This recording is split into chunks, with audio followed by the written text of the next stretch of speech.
Alrighty guys, hi, this is Mike from Mike's Pop Culture Playhouse, and today we have a very lucky interview today. We've actually are going to be sitting down with Michael Felsher of Red Shirt Pictures. You guys might know Red Shirt Pictures for being responsible for the special features on countless releases from Scream Factory, Synapse Films, Lionsgate Home Entertainment, and much, much more. Michael was first with Anchor Bay Entertainment years ago before branching out and starting his own company, so we've been fortunate enough to sit down with him, and we're going to talk about his past releases, things that he's working on now, and things that are going to be happening possibly in the future. So, Mike, thanks again for taking the time to sit down and talk to us today. Who is this? How did you get my number? We have our ways, Mike. We have our ways. All right. Alrighty. Well, first and foremost, before Red Shirt Pictures formed in 2004, you were working at Anchor Bay during a period that many fans still look back on with fond memories. Can you tell us a little bit about your tenure there? My tenure there is... tenure, yes. Because it's like high school.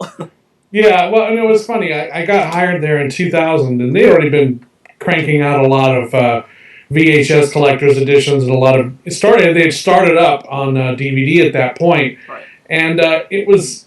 That period was really interesting because it was sort of the new frontier as far as a collector's approach to horror. Right. There really hadn't been... I mean, before that, what had really kicked it off was the elite Laserdisc days with Night of the Living Dead and the work that Don May was doing over there.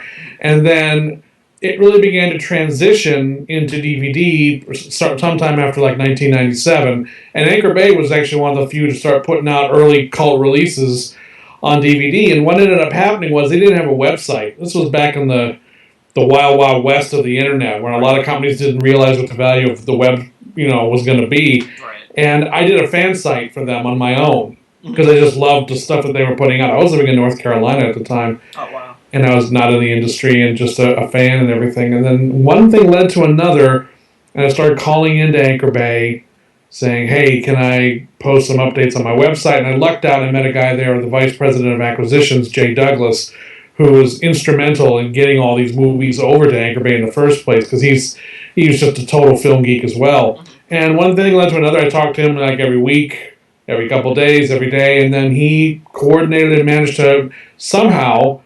I got offered a job to go up there and head up their website officially once they decided to do a website. So I was like, see you, Charlotte, I'm out of here. And then I just went up to Detroit, Michigan. I've been here ever since. And then I was there from 2000 to 2005. And during that time, I mean, it was the Evil Dead Book of the Dead. It was the Dawn of the Dead Ultimate Edition. It was all the New World titles came out for the first time. Right. Halloween was only in its 80th release at that point. I mean, we had Army of Darkness, Evil Dead, all this stuff. And we were just, at that point, I had a kind of an interesting position at the company. I was not in the featurette area at all. Right. I was in I did the website, I answered emails, I went to the conventions and represented the company. I helped out with acquisitions. I helped track down material. I mean, I was kind of like a utility infielder. I did a lot of different things. And so it was actually a very interesting job to have because there were so many different facets to the job. I never really did the same thing twice. I wrote a lot of liner notes at the time. Right.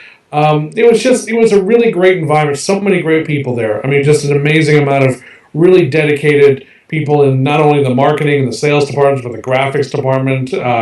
Just people who really loved working on these titles. And the Book of the Dead was one of the most amazing creative processes I've ever been involved in. Just trying to figure out how are we going to make this thing, where are we going to make it, coordinating with Tom Sullivan to get him involved, and then working with the distributor over in China to try to get everything correct. It was the learning curve was amazing, but I look back on that as sort of like the golden age of that particular time, and just sort of looking back on it now, it was really, really something special. So that's kind of what my time at Anchor Bay was like. It was 5 years, but it seemed to go by in almost 5 years, but it seemed to go by in like an instant. Right.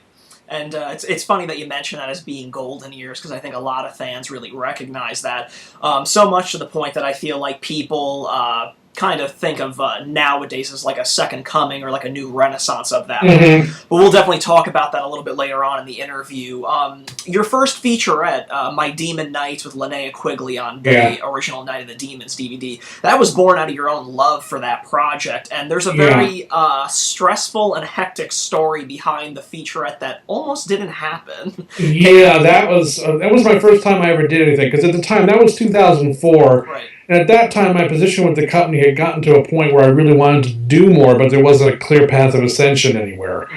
That was the good thing and the bad thing about my position, and it was one that I had a lot of unique abilities, but there was no clear next step for me. Right. And they already had talented people, like David Gregory and was over with Bill Lustig at Blue Underground doing featurettes there, and then it transitioned over to Perry Martin and his team, so they didn't need me doing featurettes. They had it all covered. Sure. But there were certain titles that were going to come out that didn't have a lot of budget, and I wish they had a little bit more features on them. And one of the ones that was coming up was Night of the Demons, Kevin Tenney's Night of the Demons.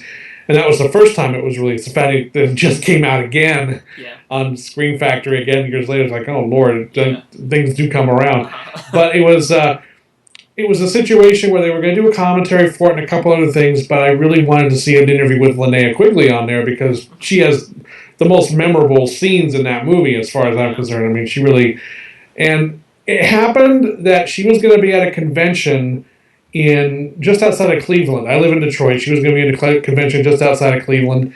And I had been experimenting with some editing on the side, doing, learning Adobe Premiere and just on my own. And I was like, well, because I had done short film work back in high school and I really wanted to kind of get back into that. Right. And I thought, well, you know what? I'm going down that way anyway. It was actually a competing show that was going on the same weekend. And what ended up happening is I got a hold of Linnea and I said, look, if I'm down there and you have some time, can we do an interview with you? And I bought a camera and I bought all, stuff I needed. It was as ramshackle as it gets. It was very guerrilla style. Oh, God, guerrilla style. I think that's overqualifying. I mean, it was like clamp lights from Home Depot and it was like, it was not... I had a little crappy lav mic, which I bought at Radio Shack. I mean, it was just...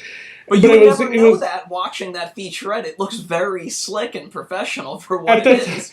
I can't look at it now because all I see is like, oh, God, why did I frame it this way and everything? But anyway, but this...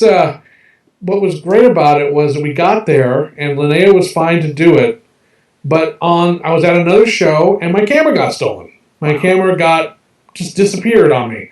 And I'm like, oh, delightful. So it's coming up on Sunday, and that was when we were going to do the interview before Linnea left to go home. And I have no camera, just a few lights and I had just a couple of pieces of, a couple of accessories. And thank God, a couple of really good friends, Mike Watt and Amy Lynn Best, who are filmmakers themselves, they said, hey, look, we'll film it. Well, we know Linnea, too. We've got our equipment here with us.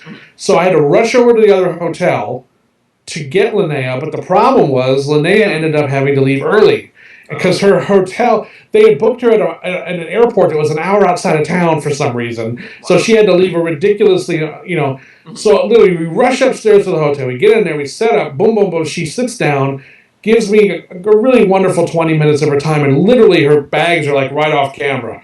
And the minute she's done, she has to head out the door, and she's out the door to the interview. So it almost didn't happen. Wow. But fortunately, because Linnea made the time, so she broke my cherry, as it was, in terms of the interview. So she was my first one. Yeah. And I'll always be very thankful to her for making the time for me on that. And we threw the curtains in the room up on the back of the wall, so we just didn't have it was one of those things where I look at it and I was like, oh my God, but Mike and Amy did such a wonderful job and under such duress. And it saved my ass. And I had this interview, and I went back and I edited the whole thing together and put the title sequence on it, just kind of, Frankenstein something together and showed it to Anchor Bay. And they're like, this is nice. This is really nice. We'll use it. And they even paid me a licensing fee for it. Wow. And but the problem is it still didn't mean that I was going to be doing that permanently. Right. It was they viewed it as, oh, that's a nice little one-off thing that you did, but we've got our own people, and I understood that. But once I had the taste to do that sort of thing, which was a really wonderful creative endeavor, I was like, oh, I want to do more. I want to do more of this. You call caught the bug a little bit, didn't you? Yeah, so I was like, oh, God. And then I think less than a year later, I left the company. Right, right. Well, now that you said that, you did leave Anchor Bay in 2005 after 5 years there, and you devoted all your energy into forming Red Shirt Pictures.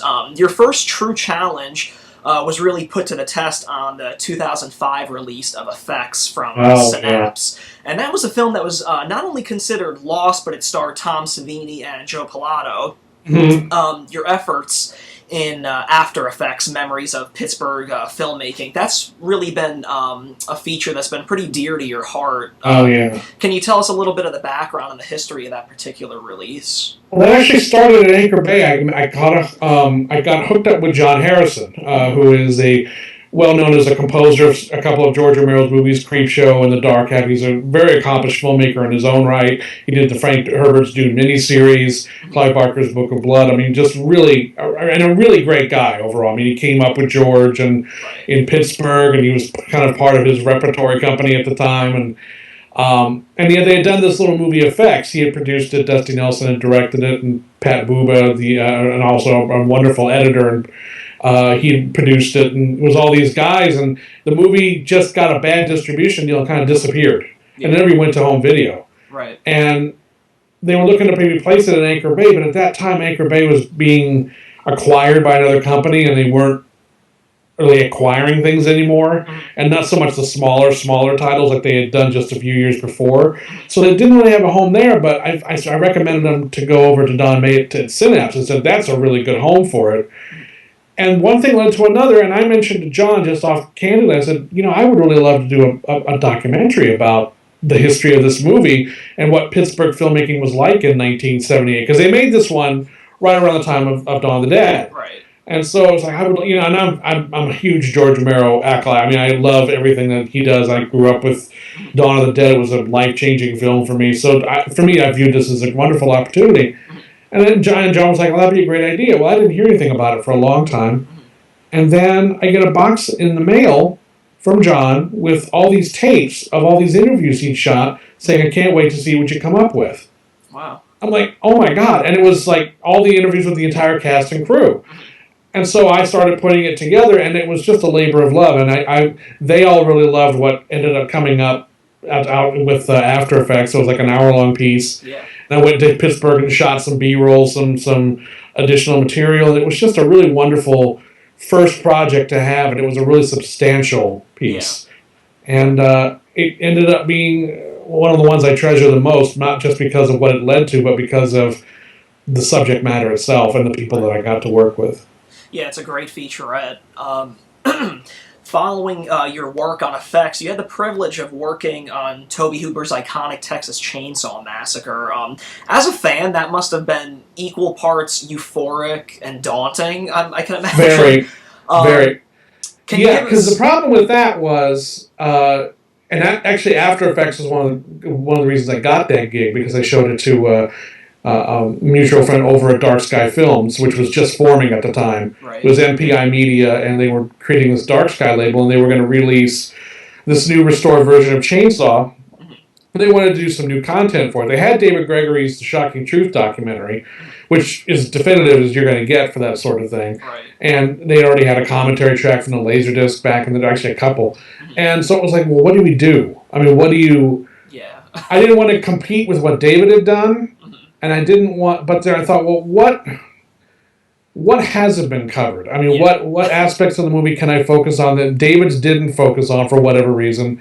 And can I do it in sort of a different format? And that became Flesh Wounds, 7 Stories of the Saw, which was 7 individual looks and, discussions with people either involved with the film or connected to it.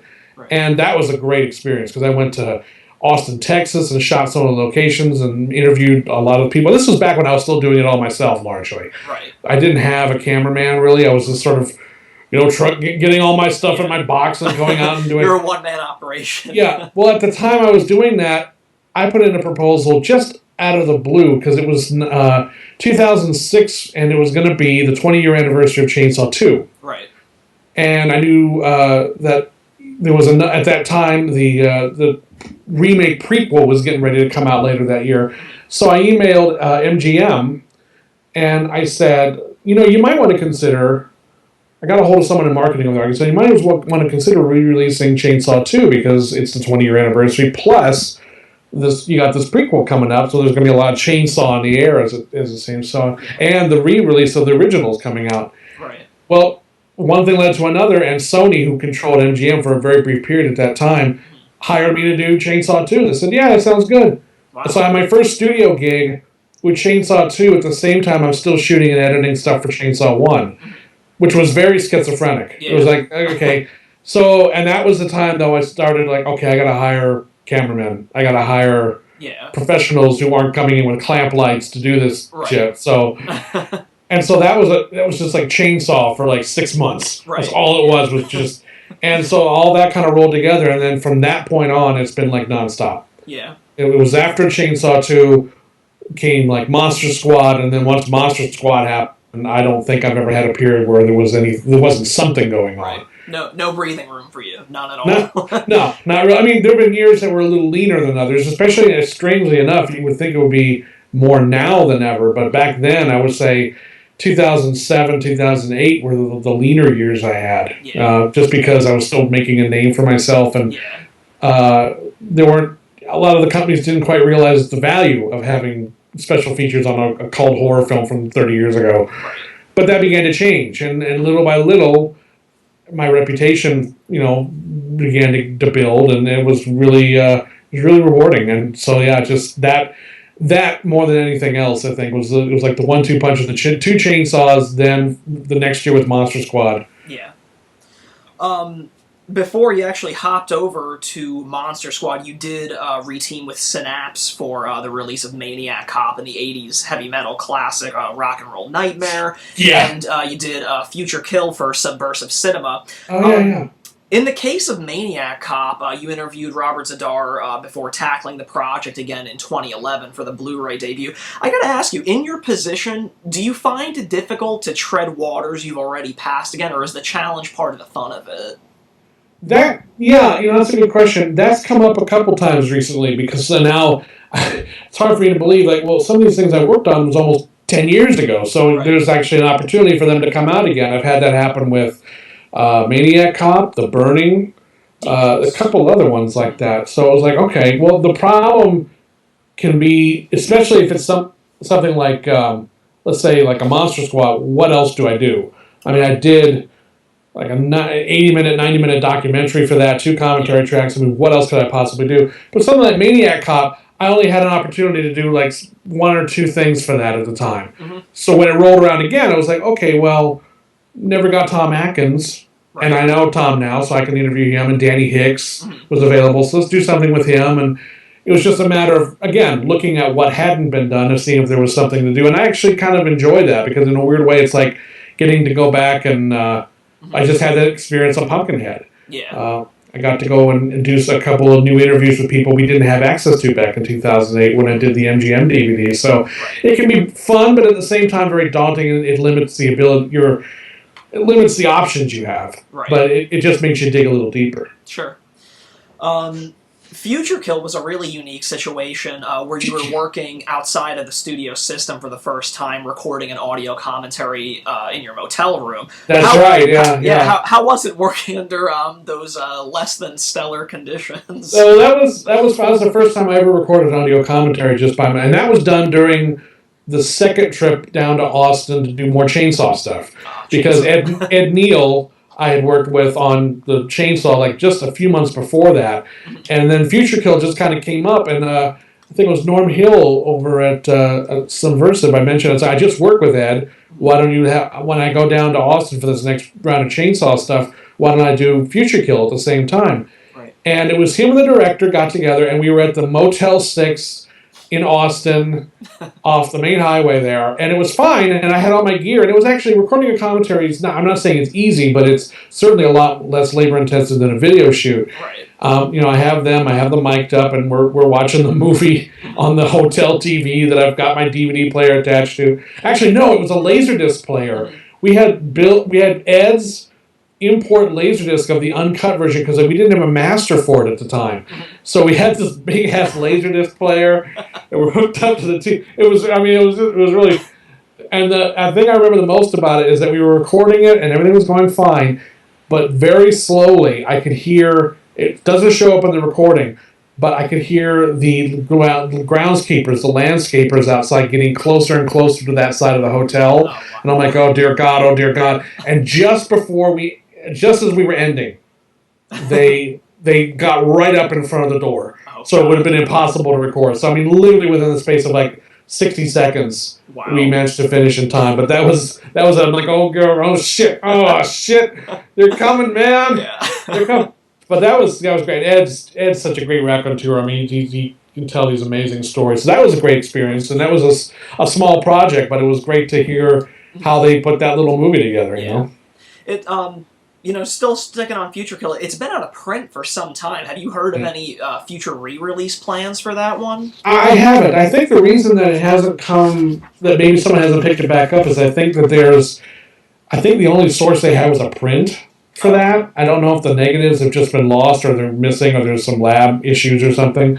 So until that gets cleared up, bringing it to Blu-ray hasn't really been an option, I think. Yeah. Again, that's just what I've heard secondhand, so don't take that to be the gospel, but yeah. I think that's one of the reasons that it hasn't come back out. But I'd love to see it come back out again. Hey, weirder things have happened. They found a box of Nightbreed footage, right? So I'm sure they can... Well, thank God for that. I was really happy to hear about that. Yeah. Now, moving forward to 2007, I know we touched upon it just before, but that was when Red Shirt Pictures really started to skyrocket with their workload, and you had your contributions to more titles than ever, it seemed. That year, you scored a Saturn Award for your efforts on the Monster Squad, which is arguably and personally one of my favorite efforts from you. I think that's a really standout effort, and I think a lot of fans love that stuff. The Monster Squad was a cult classic that a lot of fans didn't think would ever see the light of day again. So can you explain to us that long road to that project that would eventually sell 250,000 copies, I think, following? I think it might have even gone up to 500,000 by the time Lionsgate's time with it was over. It was a huge hit. Huge, yeah. And I think it's still the highest selling title I've ever been associated with. Wow. It was just one of those things where it hit at the right time and it got the right distribution, and a lot of people went, oh, I remember that movie, and a lot of people went, oh, what's this movie? Right. And when that happens, you get both new and old customers. So that was really amazing. But what Monster Squad suffered the fate of what happens to so many movies is that they get swallowed up, especially because that was really.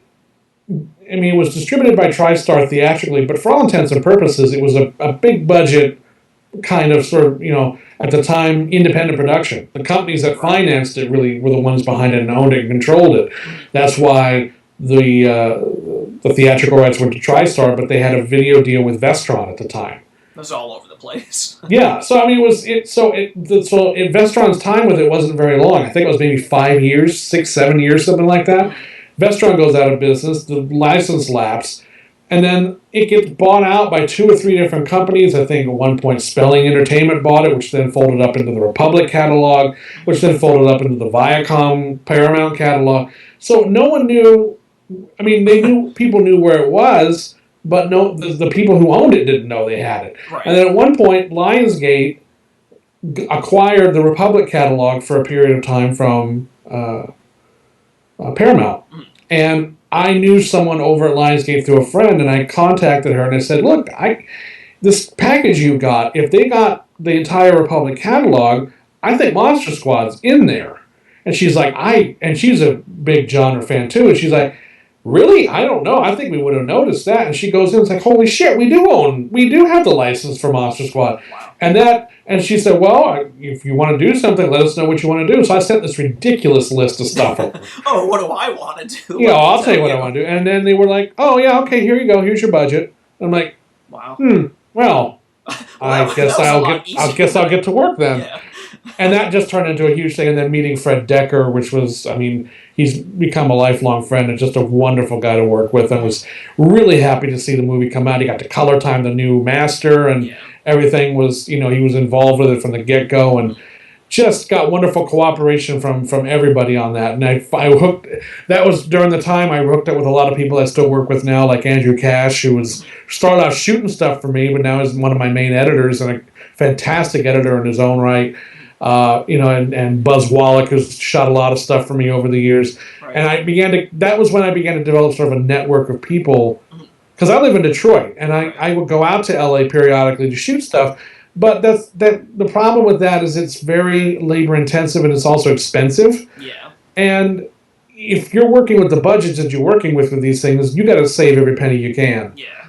And once I developed a team of really trustworthy people and people I knew I could rely on, it's like, why do I can stay here, do all the post work mostly myself here, and just sort of really, combine the efforts of a lot of talented people all around the country. Yeah. And that's where it really started with on Monster Squad. I mean, I edited Monster Squad here, but when we shot some stuff at a convention out in New Jersey, but a lot of stuff was shot out in LA. I think I was there at that one. Oh yeah, it was Monster Mania and we shot all the cast interviews there. We recorded one of the commentaries there. Yeah. You just take advantage of whatever opportunities you can. Conventions can be very good like that. Yeah. And so, it was that was when things began to kind of get bigger in terms of what my scope in terms of taking on work and collaborating with other people, because I used to be like a one-man band. I was always was like, I want to do it all myself.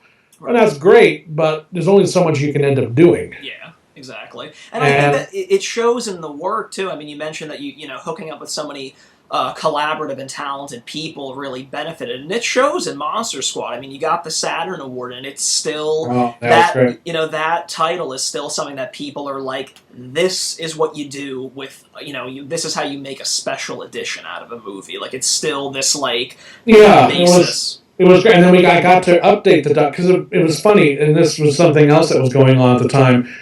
I shot that in HD. That was one of the first projects I shot fully in HD. Right. It was delivered in standard depth. There was no Blu-ray release at the time, but I was shooting a lot of my stuff like that, Creepshow, Pumpkinhead. I mean, during that time I was shooting it on HD, but I was posting it in standard depth. Now that they're coming around again, I'm able to go back to my master files and use the HD sources and update the documentaries for HD, which is what I did for Monster Squad's Blu-ray release when Lionsgate brought it. I even added some new interviews for it and trimmed it a little bit. And it was one of the few times I've gone back and re-edited one of my own works, because that thing was really overlong. And I thought, well, okay. But then I'll add some new interviews to it, and I just kind of reshaped it. So that was kind of like my one-time only Lucas kind of going back and making a special edition of my own documentary work. Right. But then, it was just great. It was that one gave me an ongoing relationship with Lionsgate, which has been very wonderful. I mean, just really great. And they've been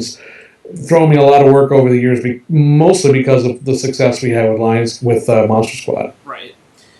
Now, still sticking with 2007, that was another busy year for you, where you worked on the slasher classic The Burning, the 20th anniversary of Hellraiser, Eaten Alive, and more.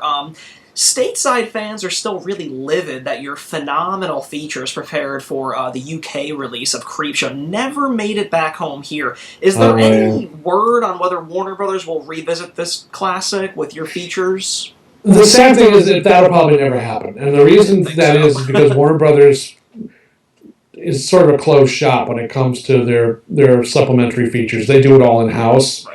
Or they have their regular people that they do. I've tried many times to work on titles over there, and they just shoot me down every time. And that's fine. And it can't work for everybody. Right. But the Creepshow thing was especially weird because I went to them first with this proposal, because I was working on Diary of the Dead up in Toronto for George, and I mentioned, no one's ever done a Creepshow documentary. It's like, I'd love to do that. So it's like, okay. So I've got George on board, and I knew a lot of the other cast and crew. So I was like, okay, Tom Savini, all that. So I just put this proposal together and sent it to Warner Brothers, and they just turned it down flat. And I was just like, okay, well, I guess that's that. But at the same time, by coincidence, Universal in the UK had acquired the rights to Creepshow, because the rights are different over there. And they were going to bring out a bare bones release of it because they didn't really have anything. And I just emailed them, I think about a month or two before that DVD was supposed to come out. And I said, look, here's this proposal. What do you think? Can you do anything? They stopped their release. They had product made. Mm-hmm. They had DVDs already manufactured. They threw them out and gave me another 6 or 7 months. And that's when that special edition came about. So I have control of the documentary for this country. Mm-hmm. Not for the UK. Universal owns it over there. Yeah. So it could be released independently here. I might just do like something like a Never Sleep Again or Crystal Lake Memories at some point and just bring it out by itself. But the good thing is that Second Sight over in the UK recently got the Blu-ray rights to Creepshow, and I was able to do an HD version of the documentary and my extras for them over there. So it's back out again in a really nice looking version over with Second Sight in the UK. So it's still available, it's still out there. But I'm thinking at some point I would really like to still have it out, because Warner Brothers is never going to do it. Yeah, no, I think that that's a really cool route to go with it. I mean, kind of doing like a Never Sleep Again, where you could even tap into Creepshow too and stuff. Yeah, well, I have a few different things. Like I said, I don't know if I'd go back and re-edit the documentary necessarily, because I found when I do that, I almost did that with Pumpkinhead recently, but I was like, this thing is what it is. It's 6, 7 years old now. For me to go back and insert new stuff into it feels disingenuous somehow. It doesn't feel right. So I might just have the regular documentary, but then do some new supplementary featurettes that cover some areas that I couldn't cover back then. But we'll see. I always say, I'm going to do that, I'm going to do that, I'm going to do that, but then I never have time. I never have time to focus on it. Knock on wood. But I just so hopefully at some point before that documentary becomes ancient, I'll have maybe an independent release of that. That would be great. I know fans would definitely dig it. You did just mention it a moment ago, but it was around this time that you formed a friendship with George Romero, contributing features to his original Living Dead classic, as well as Diary of the Dead, where you not only provided notable extras, but you played a corpse in the film. Being a fan for so long, what's it like to be welcomed into the Romero camp?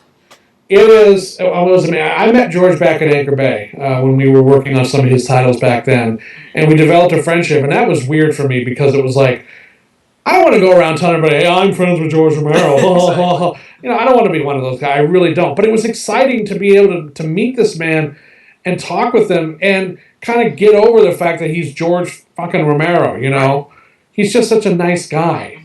And he's such a really down-to-earth dude, and he's just really easy to talk to, and it just became one thing led to another because I knew John Harrison, and everything just kind of came together in a weird way. It was really surreal for me because Romero is like one of the most influential filmmakers in my life. He changed the course of my life in many ways with the movies he did. So that was really amazing, and it took a while for me to kind of get over the whole I can't believe it thing, and now it's kind of like, okay, I've calmed down a little bit. He's such a humble guy. He is. He's always kind of like, it was funny, on the set of Diary of the Dead, it was the first time I ever shot behind the scenes live on a movie. Was on Diary of the Dead. I was there the entire time they shot. I was up there for a little bit of pre-production. I came back a couple times for post-production and the Toronto premiere. It was one of the most wonderful experiences of my life. And George had this thing where he's like, don't tell me that don't be optimistic around me. Like, what do you mean? It's like, don't say, hey, I think things are going really well, George. Don't ever tell me that. Whenever I look at you and ask how things are going, you tell me they're absolutely shitty, George. It couldn't be worse. Because that way, if it does end up being that, then I knew that ahead of time and everything's okay. It won't come as a surprise to me. I don't want to be disappointed, Mike. I'm like, okay. So it took a long time for me to be like, because every day I was in such a damn good mood. It was like, hey, George, how's it going? Mike, how's it going? It's going great. I mean, it's shitty. Just awful. Not just terrible. God-awful. Oh, my gosh. This movie's going to be a piece of shit, George. And it was like, there you go, Mike. Thanks a lot. So that's kind of how it is with him. And I love working on Diary of the Dead. And that led to the single bit. This is when I really started branching out and getting other editors involved on my projects, because I took on so much. Diary of the Dead, Night of the Living Dead all happened at the exact same time. Right.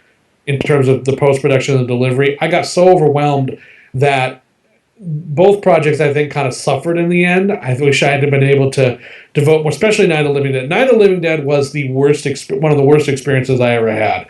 The two directors and two producers of the project were talking to one another. They hated each other, and I had all this footage, and I mistakenly thought, I'm editorial Superman. I can do all this. And no, I got horribly sick during the production. I was late delivering stuff. I mean, it was one of those times where I look back and go, I mean, literally the documentary was delivered FedEx same day, like 10 minutes after I finished editing it because I was so late. Wow. And it's one of those things I look back on now. It's like, oh, so many regrets. I mean, I'm to blame for a lot of the problems I think that project has. A lot of it was completely beyond my control.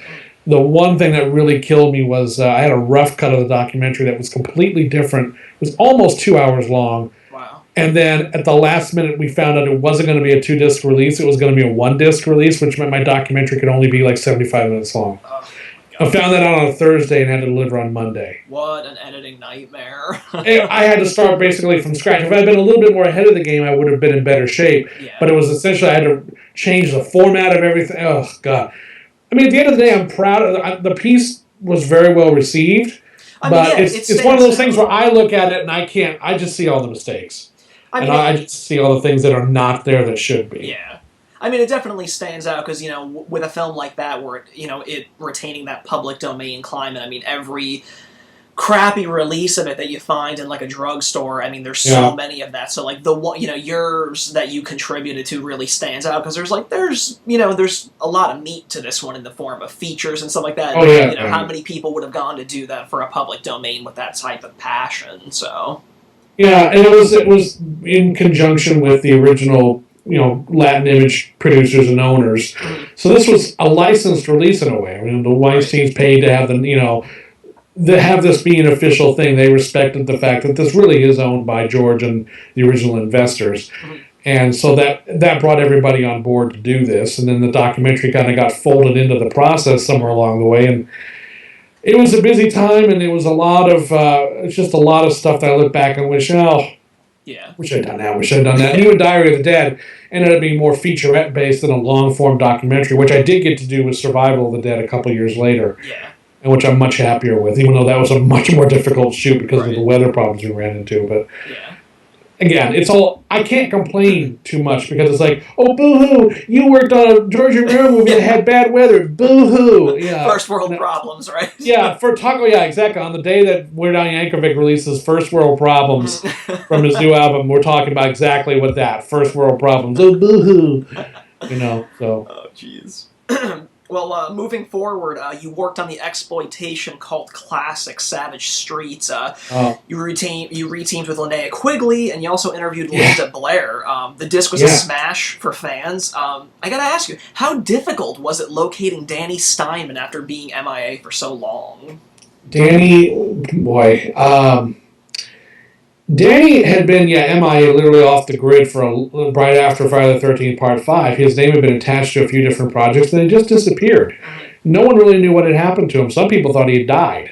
Yeah, he was really like this shadowy mystery figure. Franchise. And then through a couple different people, and Sean Clark from Horror's Hallowed Grounds, and he's a convention rep with his own company. He's a great guy. He tracked down through someone else, I think, an address and a phone number for Danny.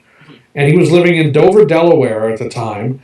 And I just called him up. I mean, there was really no guarantee it was even the right Danny Steinman. There was a lot of them around the country. Because I'd done searches left and right. Because I've been fascinated with that guy ever since I was a kid. Because Friday the 13th Part 5, I always had a secret love for. Because there was just something weird about that movie. And the characters and the tone of it, I just loved it. And Savage Streets, I had gone back and said, who's this Danny Steinman guy? Yeah. And the only other thing that was available at the time that I knew about was Savage Streets, so I went and picked that. I was like, oh, okay, this is definitely from the same dude. And then I didn't know that he was the director of The Unseen at the time. I only found that out years later. Yeah, because he used a pseudonym, right, for it? Yeah, Peter Foleg, I think, was the guy's name. Yeah, so I didn't know that was Danny. And then I remember seeing a trailer on, I think it was maybe one of the Vestron Last House on the Left for Last House on the Left 2. It's like from the director of Friday 5 comes Last House on the Left 2, and that was it. And then that was the last I ever heard of Danny Steinman. So I call him up, and he was like, really kind of like, oh, you want to talk to me about Savage Streets? I'm like, yeah, I'll do that. Sure. So I drove out to his house to do an audio commentary with him for the movie. Because I wanted to meet this dude so bad. Yeah. And so I went out there and I met him, and I really liked him. He was exactly the type of person that you would think he would be. He was irascible. He was just very candid, very open. He didn't suffer fools gladly. And I could see how there were people who would not get along with him. Right. but he was just, I really, really liked him a lot, and it was great to meet him and hang out with him. And over the next few years, I ended up moderating the Friday Five commentary at the last minute, thanks to Dan Ferrens, the producer. He just had me call in to moderate. And then I took Danny to a couple conventions. Cinema Wasteland 2009, and then a couple years later to Fright Night Film Fest, and he couldn't believe that anyone gave a shit about his movies. He thought he just made a couple of forgettable movies that no one cared about, and then he just had a real, I mean, one of the reasons he disappeared is he had a horrible accident, where he was like, the spinal injury he had was like, he said it was like a half an inch away from being Christopher Reeve. Wow. That's how bad it was. And it took him years to recover, and he was out of the business by that point. And it was just a really interesting story, and I really liked Danny a lot, and I got to spend a lot of time with him and hang out with him and talk to him. And then he passed away unexpectedly, just kind of out of the blue. I hadn't talked to him in a while, and I'd heard reports that he died. Yeah. And I confirmed it through a mutual friend, and actually spoke to his brother, who was a lawyer, I think, down in Texas somewhere. And he said, yeah, Danny passed away, and he was 70 years old, and I was really saddened, because I was just like, oh man. But at the same time, it was like, at least he got to know that people liked his work. That he got, the last few years, he got to understand that people appreciated what he did. Yeah. And that was really gratifying to see. And one of my favorite memories of him was doing, we did a live audio commentary recording for Friday the 13th Part 5 at Cinema Wasteland at midnight. Wow. It was me and him and Art Edinger from Ultraviolet Magazine. And it was like a Mystery Science Theater 3000. We all ripped on the movie and were just having a blast, and the audience was into it. It was one of the most delightful experiences. And I'll never forget how gracious he was and how cool he was. And yet, we were sitting at the table one day at the convention, and this girl walks by with this really tight outfit on, and he's looking, and he checks her ass out. And he looks to me and Michael and says, looking at that, Michael, makes me wish I was still making movies. And I'm like, yeah, okay. I got you. I got you, man. And it was just, I mean, I don't want to make it sound like he and I were the closest friends in the world or anything, because, I mean, at the end of the day, he lived in Dover, and we kind of went our separate ways after a while, but I got to spend enough time with him to know him pretty well and call him a friend, and that was really a very special thing to have happen. Yeah, he was great. I had the opportunity to meet him at one of those cons. I think it was a Texas con where there were some issues. Oh, one of those, Yeah, it was one of those where, like, not a lot of people came because there was a lot of date changings, and I ended up still going, and there was a nice group of people there. I believe it was John Shepard's first and only show, one of his few. Yeah. And Danny was there, and this was the BCI release of Savage Streets had just come out, and at that time, I had never known what that movie was. I didn't know what it was, and he had a stack of them. And mind you, just to, like, preface this was right before, like, just a few months before that thing went extinct like the dinosaurs. Everybody was fetching. So I'm there with my Friday 5 one sheet. I'm really excited. He's a really nice guy. And I'm like, I picked up a copy, and he's like, do you want one? Not like, not like a cheap, used car salesman sort of way. And I was like, this looks great. And he's like, well, it's not a very good movie. And I'm like, I'm looking at the cover. I'm like, Linda Blair crossbow, like leather. I'm like, I will take one, sir. I went home, and I still to this day think, like, I think he was pulling my chain. I think deep down he knew how damn good that movie was, and he was like, oh, this kid just doesn't know what he's in for. Well, no, he had problems on that movie. I mean, he had a lot, he tended to clash with a lot of the producers of his movies at times, and he wasn't an easy figure to know, I'm sure, to work with at times. I could tell that just from the times I would talk to him about things, but at the same time, he had a very creative mind and a very definitive way of looking at things when he directed something. He had a strong vision. He did. And that didn't always go hand in hand with what the producers were trying to do. And, that's one of the reasons that he's not on the unseen. He had a really bad falling out with the producer, took it away from him in editing. And also some of that happened on Savage Streets as well. So that's kind of one of the reasons he didn't. When we were doing the commentaries, it's like, yeah, boy, I wish I'd been more involved. I wish I'd done this, and now this doesn't work. I didn't shoot this. Who did this shit? Stuff like that. Yeah. So. But that was great. That was one of those things that I'm so glad I've been able to do this job, getting to meet him. Yeah. And hang out with him. I mean, it was just, I'm very, very lucky. Yeah. Very, very lucky in many regards in terms of just the little bucket list items I've been able to cross off because of this job. For sure. Well, 2009 was a real highlight for you as well, where the sought-after Night of the Creeps finally released. Oh, yeah, finally. DVD and Blu-ray released. Prepared with, the same tender love and care as the Monster Squad. How daunting was seeing the film get released, considering Sony had not been too prone on releasing their own catalog titles at that time? That was a rare window where they actually considered doing... I mean, I don't remember what the factor was that really led to them doing that. I think they had another film coming out that was horror-related that they thought they could kind of tie this. I don't know what made them finally decide, because I've been proposing to them to do that for years. It was a lot of fan outcry from what I remember. Yeah. Like, I mean, it seemed like the internet, everybody... like every website that you went to where horror fans are divided, everybody seemed very unified and united that this had to come out. And it was impressive. Sony just didn't listen for a long... I mean, I remember Anchor Bay trying to license that back in the day along with Monster Squad and other stuff too. And Sony just didn't show any interest in it. And I'm not necessarily blaming them for that because they've got multi-million-dollar franchises and other things. I mean, they've got other things to worry about. But at the same time, it was just like, guys, a little...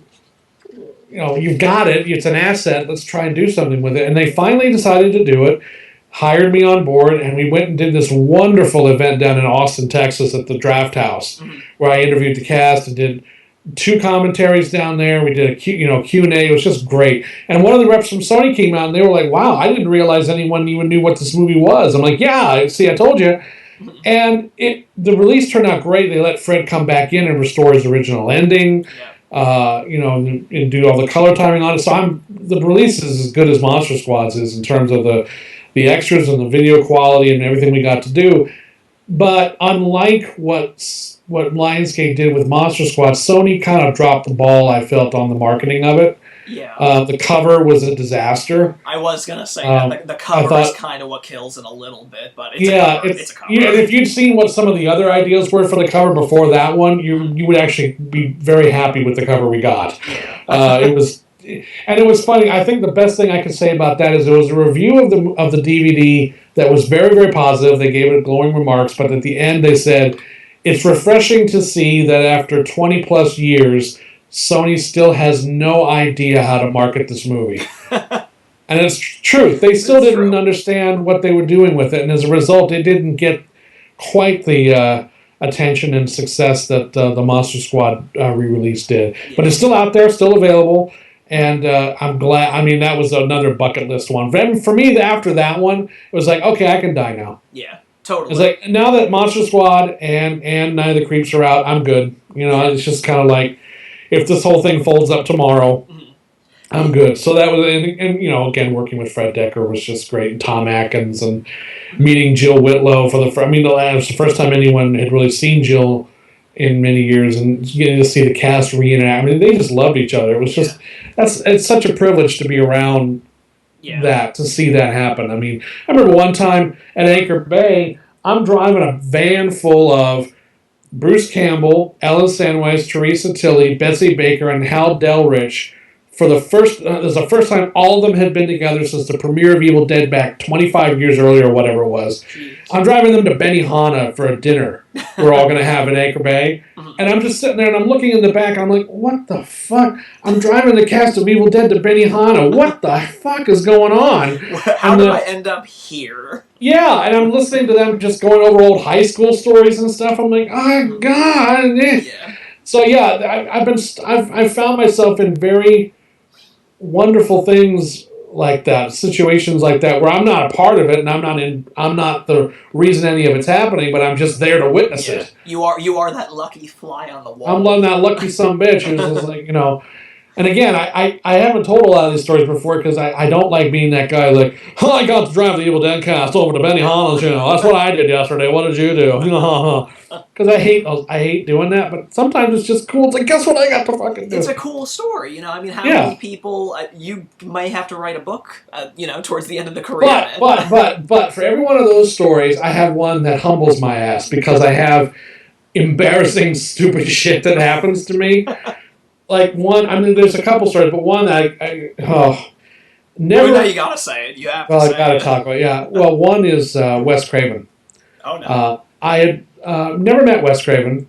I come close to working on a few of his films over the years, but I never met him at a convention, never seen him or anything. Mike was a big fan of his. And then Deadly Blessing came up recently, not too long ago, over at Screen Factory. And we were going to do a new commentary with him, but he was out of the country for a while. And during our production period, and he wasn't going to get back until after we were finished. And then he ended up coming home early. And we had like a week left to go, and so I contacted his assistant and said, look, I don't know if he's probably exhausted or tired or whatever, but could we possibly get a last-minute commentary in with him this week, because we're wrapping up and he's back early. And she's like, yeah, I'll talk to him, and he agreed to do it. So our studio, I'm in Detroit, and the studio's in LA, and he's in LA, and we set it all up with his assistant, gave him the directions and everything, and I gave the assistant my cell phone number. I said, if there's any problem or anything comes up, call me. I'll be around, just call me. Not expecting to get a call or anything. Right, just a courtesy. Here's the number, yeah. The commentary was due to record at 7 p.m. Pacific Standard Time, 9:50 my time. I get a call on my cell phone from a number I don't recognize. I click on it. It's Wes Craven. Wow. And I'm like, yeah, Michael, this is Wes Craven. I'm coming out to do the commentary for Deadly Blessing. And I'm like, oh, yes, hi, sir. I'm like, oh, Mr. Craven, hello, how are you? And he's like, yeah, it's fine, Michael. Unfortunately, I'm a little turned around. I don't know. I think I'm close to the studio, but I don't know quite where I am. I was maybe hoping you could give me some directions. And I said, well, let me see what I can do to help you. I'm in Detroit actually right now, but so I hop on Google Maps. I get the street view of where the studio is. I said, what street are you on right now? It's like, I'm driving north on this street, about to come to this street. I'm like, I see it on the map. I was like, oh, perfect. This is great. I know exactly how to get you there. So I said, all you need to do is just turn around, and you need to go back down. And the studio we use, a great facility called Private Island, is actually a renovated old-style LA mansion that has been turned into a recording studio. Cool. And they're at the end of this one street. It's this big, big house. And so I tell them to turn around. I said, just go back down. And I said, well, where is it? Because there's no street lights here. It's kind of hard to see. I said, oh, it's real easy. And I'm looking at the map, and I say, yeah, you just go down, and it'll be the last house on the left. As soon as I say it, I'm like, oh God, oh God, oh God, oh God. Did I just tell him that it's the last house on the left? Did I just tell Wes Craven that it's the last? And even though that's where it was, it was the easiest and quickest way for me to tell him where it was. But it's like, this guy's coming out late at night to do this commentary. He's turned around, he wants to get there. He thinks I'm some, fucking fanboy going, it's the last house on the last one. I'm like, okay, I gotta fix this. Somehow. So he knows that I wasn't being cute. Right. And I go, so instead of going, oh no, I was just, actually that's where it is, we're trying to fix it. All that comes out of me is, ha ha ha ha ha. There's a long silence on the phone. And he goes, yeah, okay, that's great. Oh, I see it. Thanks, Michael. Click. I'm like, oh man. Why did that have to happen? Well, I mean, you did get to talk to him. I mean, how many people get, I did, but at the same time, it's like, at least I didn't compound the issue by, like, I was like, thanks a lot. I really appreciate that. And at least I didn't go like, so, Wes, did you come in late? Do you have to take the red eye? Oh, I know, I made a red eye joke. That's a bit of a shocker. The hills have eyes, and then hung up on it. At least I didn't do that. Yeah. But that's one of those moments where it's like, oh, good, I'm still capable of being a complete dumbass. Yeah, there you go. That's always refreshing. Yeah, you're fine. It's totally fine. He is a very nice guy, though. I met him. Very nice guy. Really, really, really sweet. Very, very polite and very smart, and also very willing to revisit films of his that he feels don't work necessarily. Like, because I did two with him. I did this and Swamp Thing, and he's got issues with both movies. They weren't easy productions for him. Yeah. And they came at a period in his career he wasn't really very happy, and he wasn't going the places that he wanted to. But he was very candid and open and honest about that. And I'm very appreciative of filmmakers who recognize the value of documenting their experiences on their work. Yeah. Because this is for posterity. This is like an Entertainment Tonight interview. This is going to be on the official Blu-ray release, and it's for posterity. And I appreciate his willingness to always do that. you kind of walk away. I mean, while some people might pass this off as like, B-movie or trash cinema, you listen to Wes Craven talk for 5 minutes, and you may increase your brain capacity a little bit. Yeah, you get a renewed appreciation for what went into these things, and you learn, oh, okay, so that's why this ending is the way it is. This wasn't your idea, this was the producer's idea. Yeah. Because the ending of Deadly Blessing makes no fucking sense whatsoever. No, none at all. and it's like, and even he's just like, yeah, they wanted to do this, and I didn't want to do it, but it was like they were going to do it anyway, so I shot it just so at least I knew it would be as good as it could be, but no, it doesn't make any sense. All of a sudden, the supernatural boogeyman comes up out of a movie that hasn't had any supernatural elements in it whatsoever. Right. And so he's willing to, I respect any director who's willing to, like Fred Decker was that way on Night of the Creeps. Yeah. When we were doing the commentary, it's just like, see, I would never do that this way down. And filmmakers out there, don't do it like I did it and everything. And meanwhile, I'm looking at this movie like, what are you talking about? This movie's perfect. What's your problem? Yeah. But he's still able to look at it objectively and not, he hasn't bought into the hype. Yeah. Right. I like filmmakers that are able to still go, you know what, this is great, I appreciate that, but who am I kidding? I should have shot this better. Right. Right. And so it's I like that. I like being able to hear the sort of the unvarnished truth to some degree. Right. Well, selfishly, one of my favorite films growing up, and still to this day, is 1987's The Gate. Oh, yeah. Can you provide us with any stories about your contribution to that project? Because that movie is just too good for what it is. It's that movie is a really... I think people keep forgetting how good that movie is. Mm-hmm. I think it's extremely scary at times. It's PG. It's PG-13, and it's terrifying. It's actually a really genuinely scary movie, and technically speaking, there's some amazing shit that was done in that. With the forced perspective and the way they shot the little minion guys on live sets with real actors. Yeah. But the way they built these sets, I mean, it's immensely creative, and that was one of the fascinating things about getting to do the interviews with, like, Randy Cook, the special effects guys, how they built these sets. And I'm like, I wouldn't even conceive of me to how you would build something like this, where you could have the actors in the foreground, but it looks like the minions are just these little tiny guys on the floor, but in actuality, it's a whole other set, one level below them, and the perspective is being forced so you think they're small, and it's really amazing stuff. Yeah. That one I would love to revisit because I didn't have a lot of time on that one. Mm-hmm. It was very short turnaround, and we could only do so much, and there were some people we didn't get that we wanted to. And I'd love to see a Blu-ray release of that at some point, but that's up to Lionsgate to do that. I love it. I love that movie, and I think it's if I do have a chance, knock on wood, to revisit that at some point, I'd love to just sort of maybe even start over and do all new stuff for it. It's a great release, and I still remember, I mean, this was still very much in that heyday that we talked about, and when that got announced, I almost had a heart attack, because you don't understand, like, that was a weekly, I say weekly rental from the video store for as a kid. I mean, we all have those movies. Those ones are comfort films. It's like, well, I need that one again, and so you end up seeing it more times than you actually realize. Yeah.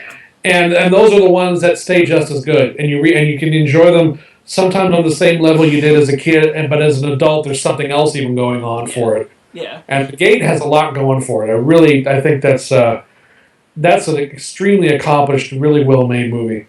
And it's just like, it sounds so simplistic in terms like, oh, there's a gate to hell. It doesn't feel so far removed from what Joe Dante did with The Hole. But when you really see it, I mean, there are so many different elements in there. It's not just, a hole in the backyard. There's Satanism. There's black magic. There's heavy metal. There's minions. It's like, I thought this was a movie about a hole in the backyard. Right, exactly. Yeah, it's very unique. It's very unique and very... It's got its own style, very quirky characters, really interesting performances, and just the whole thing. Everything about it is just really unique and very off. It's very off kilter at times. It doesn't play out the way you think it's going to play out at times, and it really messes with your head at times because you don't know. Certain characters disappear. You think, oh, wait a minute, they're gone. Yeah. And then are they going to come back? I mean, I don't know. And it's. I still think it's Stephen Dorff's best movie.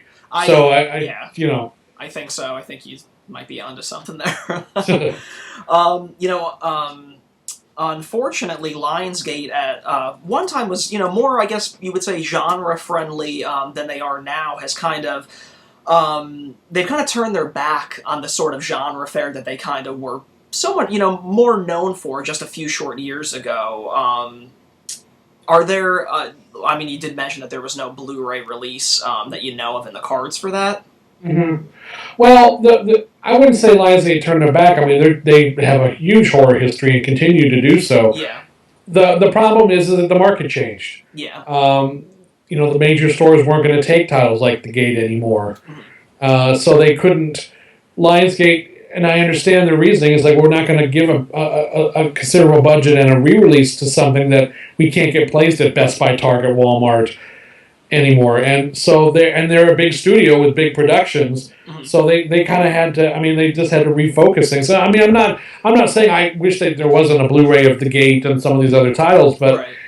There's not, when the market took the turn that it did, it was, I can understand why they wouldn't necessarily be the focus on. That's why companies like Synapse and what Screen Factory's doing are so important, because that is their focus. Right. So, it's hard for me to beat up on the major studio for not focusing on a collector's market that, right. At the end of the day, I don't know how much money they're going to see from. It's more of a public image sort of thing. Mm-hmm.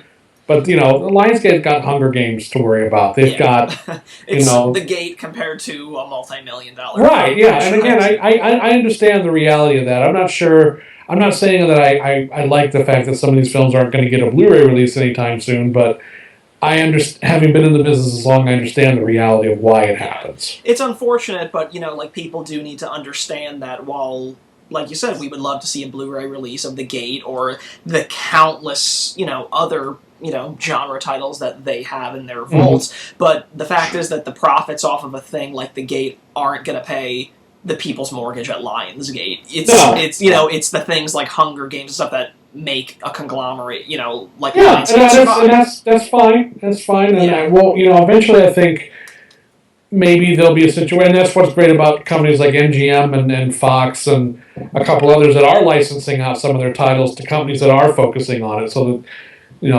from their perspective, they still have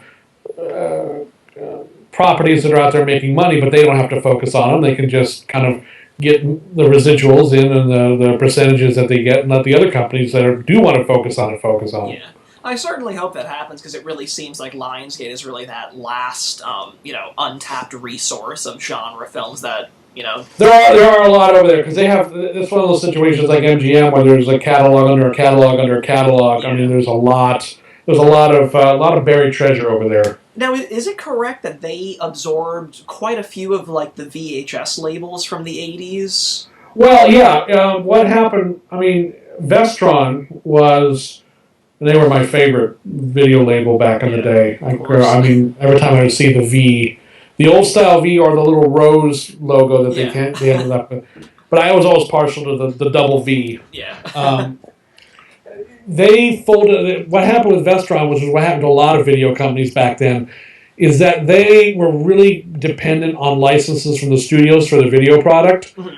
Until the studios went, why are we giving this away? Why? Video is becoming the big revenue generator. Why are we giving this away to other companies? And so they kept it all for themselves. And companies like Media and Vestron found themselves without a steady line of product, and they couldn't survive. They couldn't thrive. Vestron, however, did get into original productions in their last few years, but I think it was already too late by that point. Right. They had only one significant hit, and that was Dirty Dancing. Mm-hmm. And then they had some other films that did okay critically, but they didn't make any money, and it wasn't enough to sustain them. So they ended up getting bought out by Live Entertainment, which later became Artisan Entertainment, which later got bought out by Lionsgate. So that's how that ended up happening. Yeah. And some of the other labels just went belly up and kind of just got thrown to the wind. So yeah, but a lot of those VHS licenses from Vestron's days are not valid anymore, because some of those deals were good for 20, 30 years. Well, that time has already passed. Yeah. People tend to forget that. There's a few titles over that still linger from Vestron's days, but they were mostly the in-house productions, the stuff that Vestron actually produced, that Lionsgate would own, like Sundown, The Vampire and Retreat, for example. Yeah. that's one they would own because they actually made that movie. It wasn't acquired through another distributor or producer. Right. Well, still sticking with 2009, you were fortunate enough to work on the 25th anniversary of Children of the Corn, which is another personal favorite. Yeah.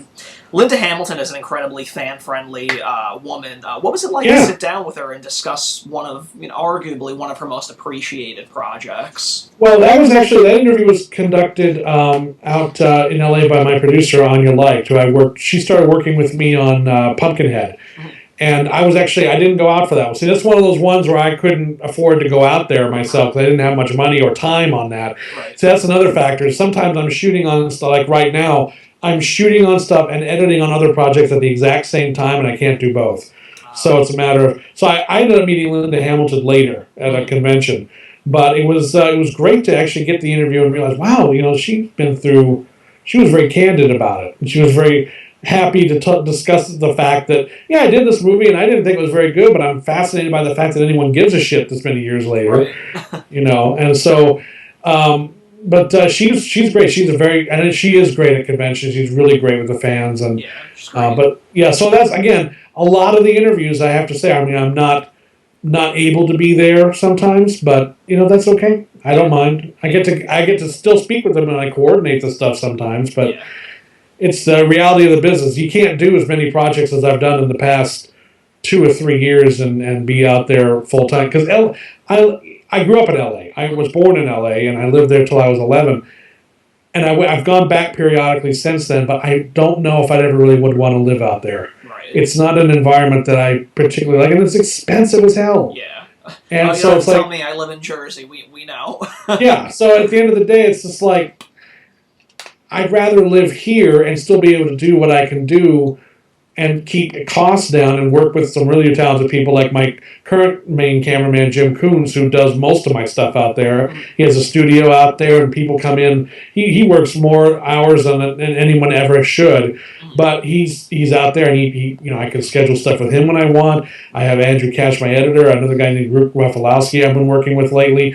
So it's been great to sort of transition from having to do everything myself to having other people work for me, to having other voices come in and really generate a very different approach to things that I would necessarily do. Like I get surprises sometimes, when I get some stuff edited back from someone. I'm like, that's an interesting way to go about that. Because a lot of the stuff can be kind of cookie cutter after a while. Right, yeah. The format's the same for a lot of it. So at the end of the day, it becomes kind of like a factory. Yeah. And that's fine, but you also kind of lose some of the individuality of the pieces sometimes. So it's good to bring in other people who can kind of lend their own voice to this, and so that's fine. I enjoy that rather than isolating myself and thinking I can do it all myself. That would be not a very profitable or effective way to go about it. Yeah.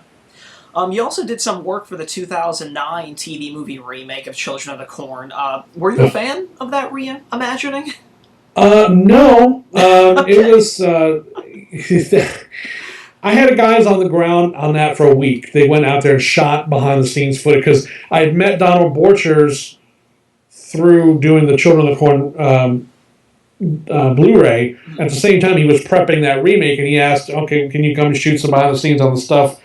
And they went down there for a week, and that was a troubled production, to say the least. I can't really go into a lot of the stuff I heard later on. Yeah. But it was a troubled production, and the final product, quite frankly, I barely managed to get through it. It was not rough. Good. I mean, I guess it was just kind of like, like the curiosity in you as a horror fan is like, oh, they're timing this right around Halloween time. It is Children of the Corn. And it was interesting that it was Borchers going back to, because he produced the original Children of the Corn, and he was going back and readapting the script and trying to be more faithful to the story, which in many ways he was. Yeah. But one thing that, like, the big thing that he focused on was, like, I think I made the two lead characters too likable, because in the story they were fighting on the verge of divorce. Yeah. But in the movie, in the original film, they're still getting along, and they're still... And he made the couple in the remake much more antagonistical. But the problem is he went too far, I think. They're so unlikable and so hate-filled towards each other that you want both of them to die within 5 minutes of the movie starting. So it's like... maybe this was a situation where changing it was actually a good idea. Yeah. You know, and so just because you're faithful to a story doesn't mean that the movie's going to be any better. Yeah, I think that, like, and that's the thing when people get caught up in that, like, oh, it's going to be more faithful. It's like there could be a reason why things get changed. Yeah, faithful is great if it's a situation where that's really important to the story and it works for the movie. But I think people get hung up on that too much. I think change it. If it doesn't work for me, a movie and a book, or a movie and a short story, or a movie and a comic book are completely different mediums. Right. Just because one thing works in one medium does not mean it's necessarily going to work.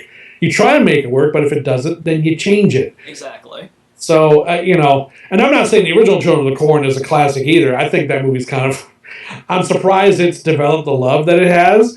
Oh, I love it. It's got some really memorable performances in it, and there's some really creepy moments in it, and it does have some scary stuff in it, but it's got problems.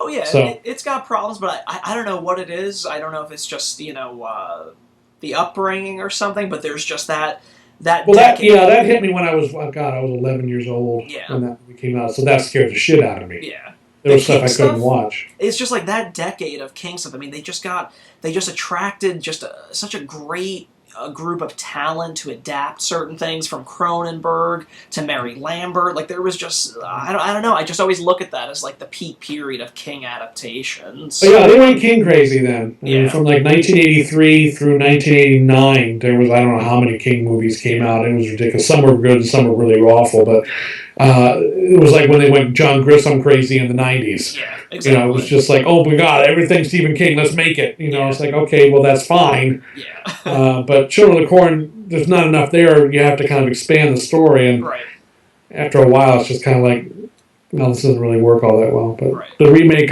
not a fan.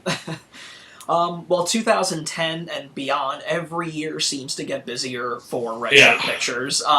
Notable projects from the last few years include Galaxy of Terror, Death Race 2000, Maniac, The Dorm, The Drip Blood, Inferno, Zombie, The Ron Howard Action Pack, Rolling Thunder, and much more. Oh, yeah. Can you, even possibly name a few favorites that you've worked on just from, the bundle? See, the problem is that there are so many now that I don't remember 90% of the stuff until someone brings it up. Right. Because it's like, oh, I love what you did on Prince of Darkness. I'm like, oh, what did I do on that?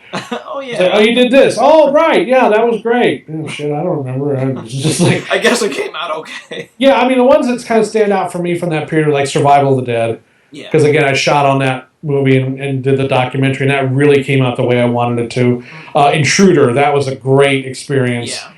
Actually, it was that, Intruder, Thou Shalt Not Kill, Except, and Evil Dead 2 all happened at exactly the same time, so I was in Raimi land for a while. And Evil Dead 2 was an amazing one. That documentary is one of the top 5 for me, because it got so much participation from so many people, and everybody had photos from the set, and everyone had footage from the set, and everyone just really wanted to talk about it.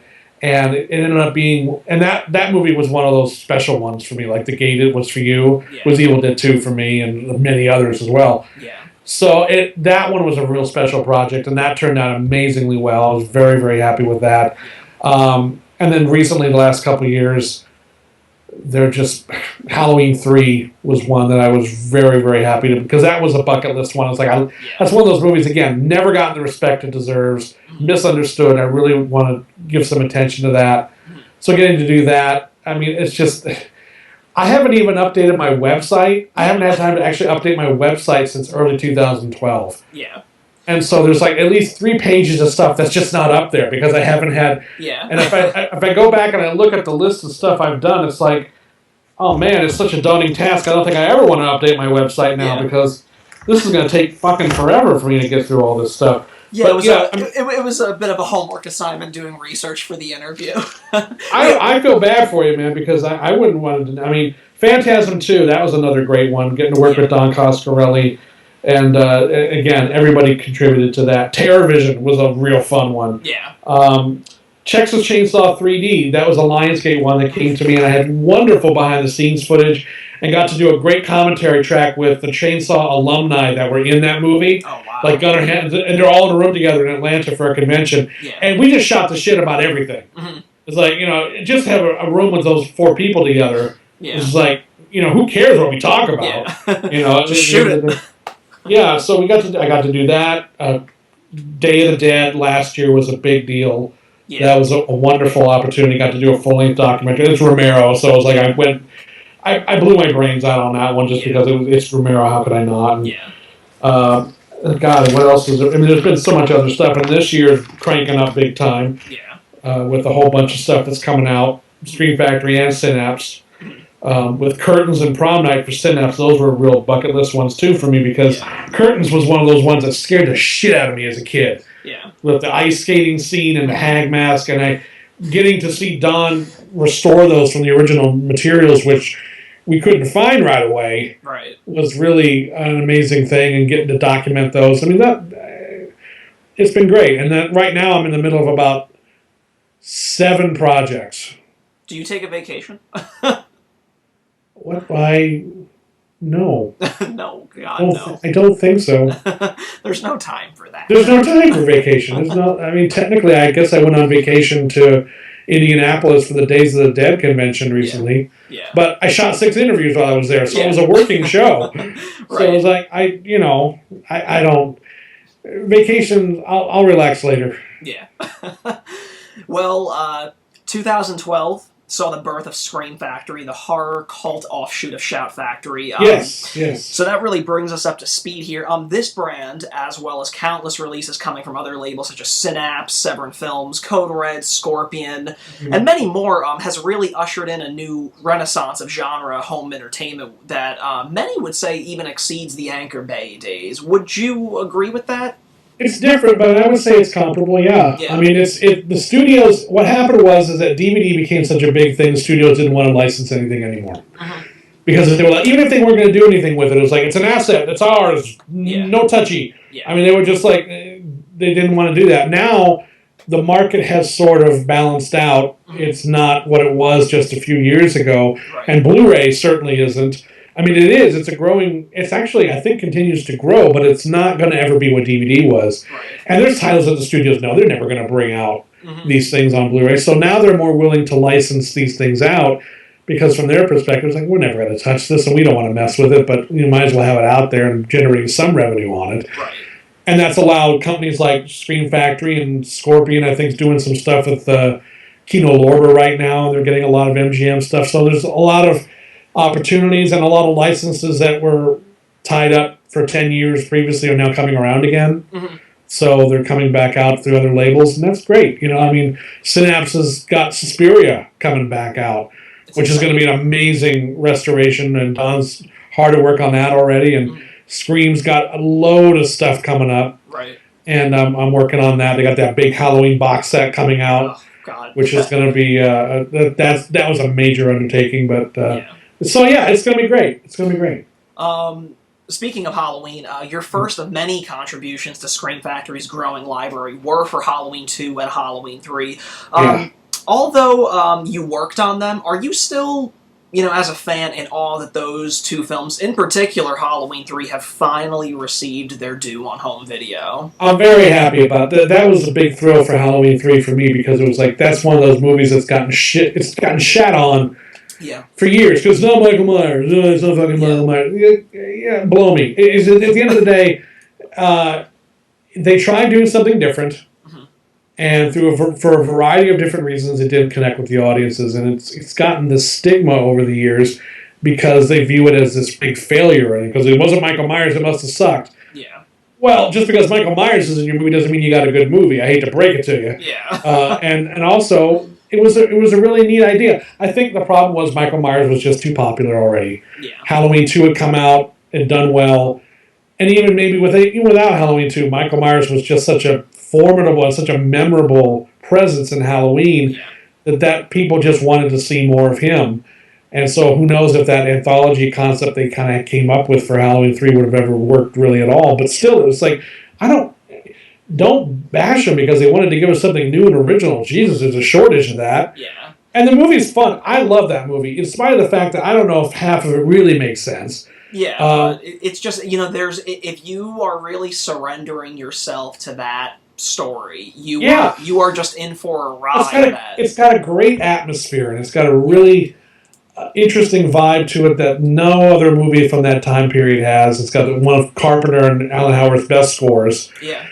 Got Tom Atkins rocking the stash. I mean, come on. It's how can you go wrong with that movie? And that fucking theme song, which just gets into your head. There you go. I can see you're wearing the Silver Shamrock shirt. So yeah, there it is. It's great to see it coming around now. Yeah. I'm really, and if the DVD had any part of that, that's great. But I'm just very thankful that there are people who don't like that movie, but they're now not liking it because they just don't dig it because they don't like the vibe, not because Michael Myers isn't in it. Yeah. You know, they're not liking it for the right reasons, and people are actually enjoying it for the fact that it's an original piece of work that can stand on its own. It is pretty wild. I mean, I was talking to a co-worker yesterday, totally casual movie watcher, and he was like, that Halloween 3, that's a good movie. I'm like, yeah, goddamn right it is. Yeah, it is. I mean, it's not. It's fun and it's really rewarding to be able to shine a light on films like that. Yeah, absolutely. They haven't gotten the respect that they deserve because of a strange or sad twist of fate. Absolutely. Well, other notable Scream Factory contributions include Life Force, The Burning, Swamp Thing, the Amityville Horror Trilogy, and The Fog, which netted you an interview with Jamie Lee Curtis. Is it fair to say that you've earned bragging rights within the circle of indie labels for that score alone? And well, you know what? The thing about that score for Jamie Lee Curtis, I really can't take credit for that because that was Sean Clark, who repped her and got her to do her one and only convention appearance at Horror Hound Weekend not too long ago. I was there. And the interview for The Fog came out as a result of how well that went. Yeah. And our timing was right, and she agreed to do it. And Sean went out and conducted the interview with Buzz Wallach, I mentioned before, shot it. And I edited the piece, but it was she was great. And she was wonderfully candid and very honest, and just had a lot of really great things. We ended up covering some of her other Scream Queen stuff at the time. Yeah. So, I mean, I can't really brag on that one because it's like, I didn't get her. Yeah. At the end of the day, like I would love to say, I'm the one who scored Jamie Lee Curtis for this thing. It's like, no. But it's got to be fulfilling to know that you were involved with something. But I was involved. Yeah, I was involved. I can say I was involved, and that's fine. And the Register Pictures name is on it, so that's fine. But at the end of the day, it's great, and that's the great thing about networking and getting a whole bunch of people together that are willing to work with you, because it just opens up the possibilities of who you can get involved in your project. Right. It's just been the last couple of years have been great, because if I can't figure out how to get a hold of this one person, I know at least 5 or 6 other people who might have an inroad. Right. And it's great. I mean, it's about just I really enjoy the collaborative effort of it now more than I did back previously. Once I learned to kind of go, you know what, you don't have to be the auteur of every damn thing you do. Right. Just chill out and let other people come in and do their thing, and just make sure they get credit for their work and that they're appreciated and paid for what they do. And it ends up benefiting the product. The end thing is that the final piece is what's important, not whether I got to do everything on it. Right. Well, Scream Factory and Arrow Video have really ushered in a wave of reversible covers from a range of talented artists. Each design, of course, differs in fan appeal. But I have to ask, they're all such wonderful releases. What are your opinions on the new art, and do you have any favorites so far? I'm not someone who gets worked up over artwork. Yeah. Especially with the reversible artwork. I don't understand all these people that get all up in the forums and stuff and on the Facebook posts about, this artwork sucks, why didn't you just... It's like, well, first of all, turn it over. The original theatrical's on the other side, so shut up. Yeah. And a lot of times, there's these purists out there that are like, it has to be the original artwork I grew up with when the movie came out. Well, that's great. Sometimes, though, that artwork sucks. Yeah.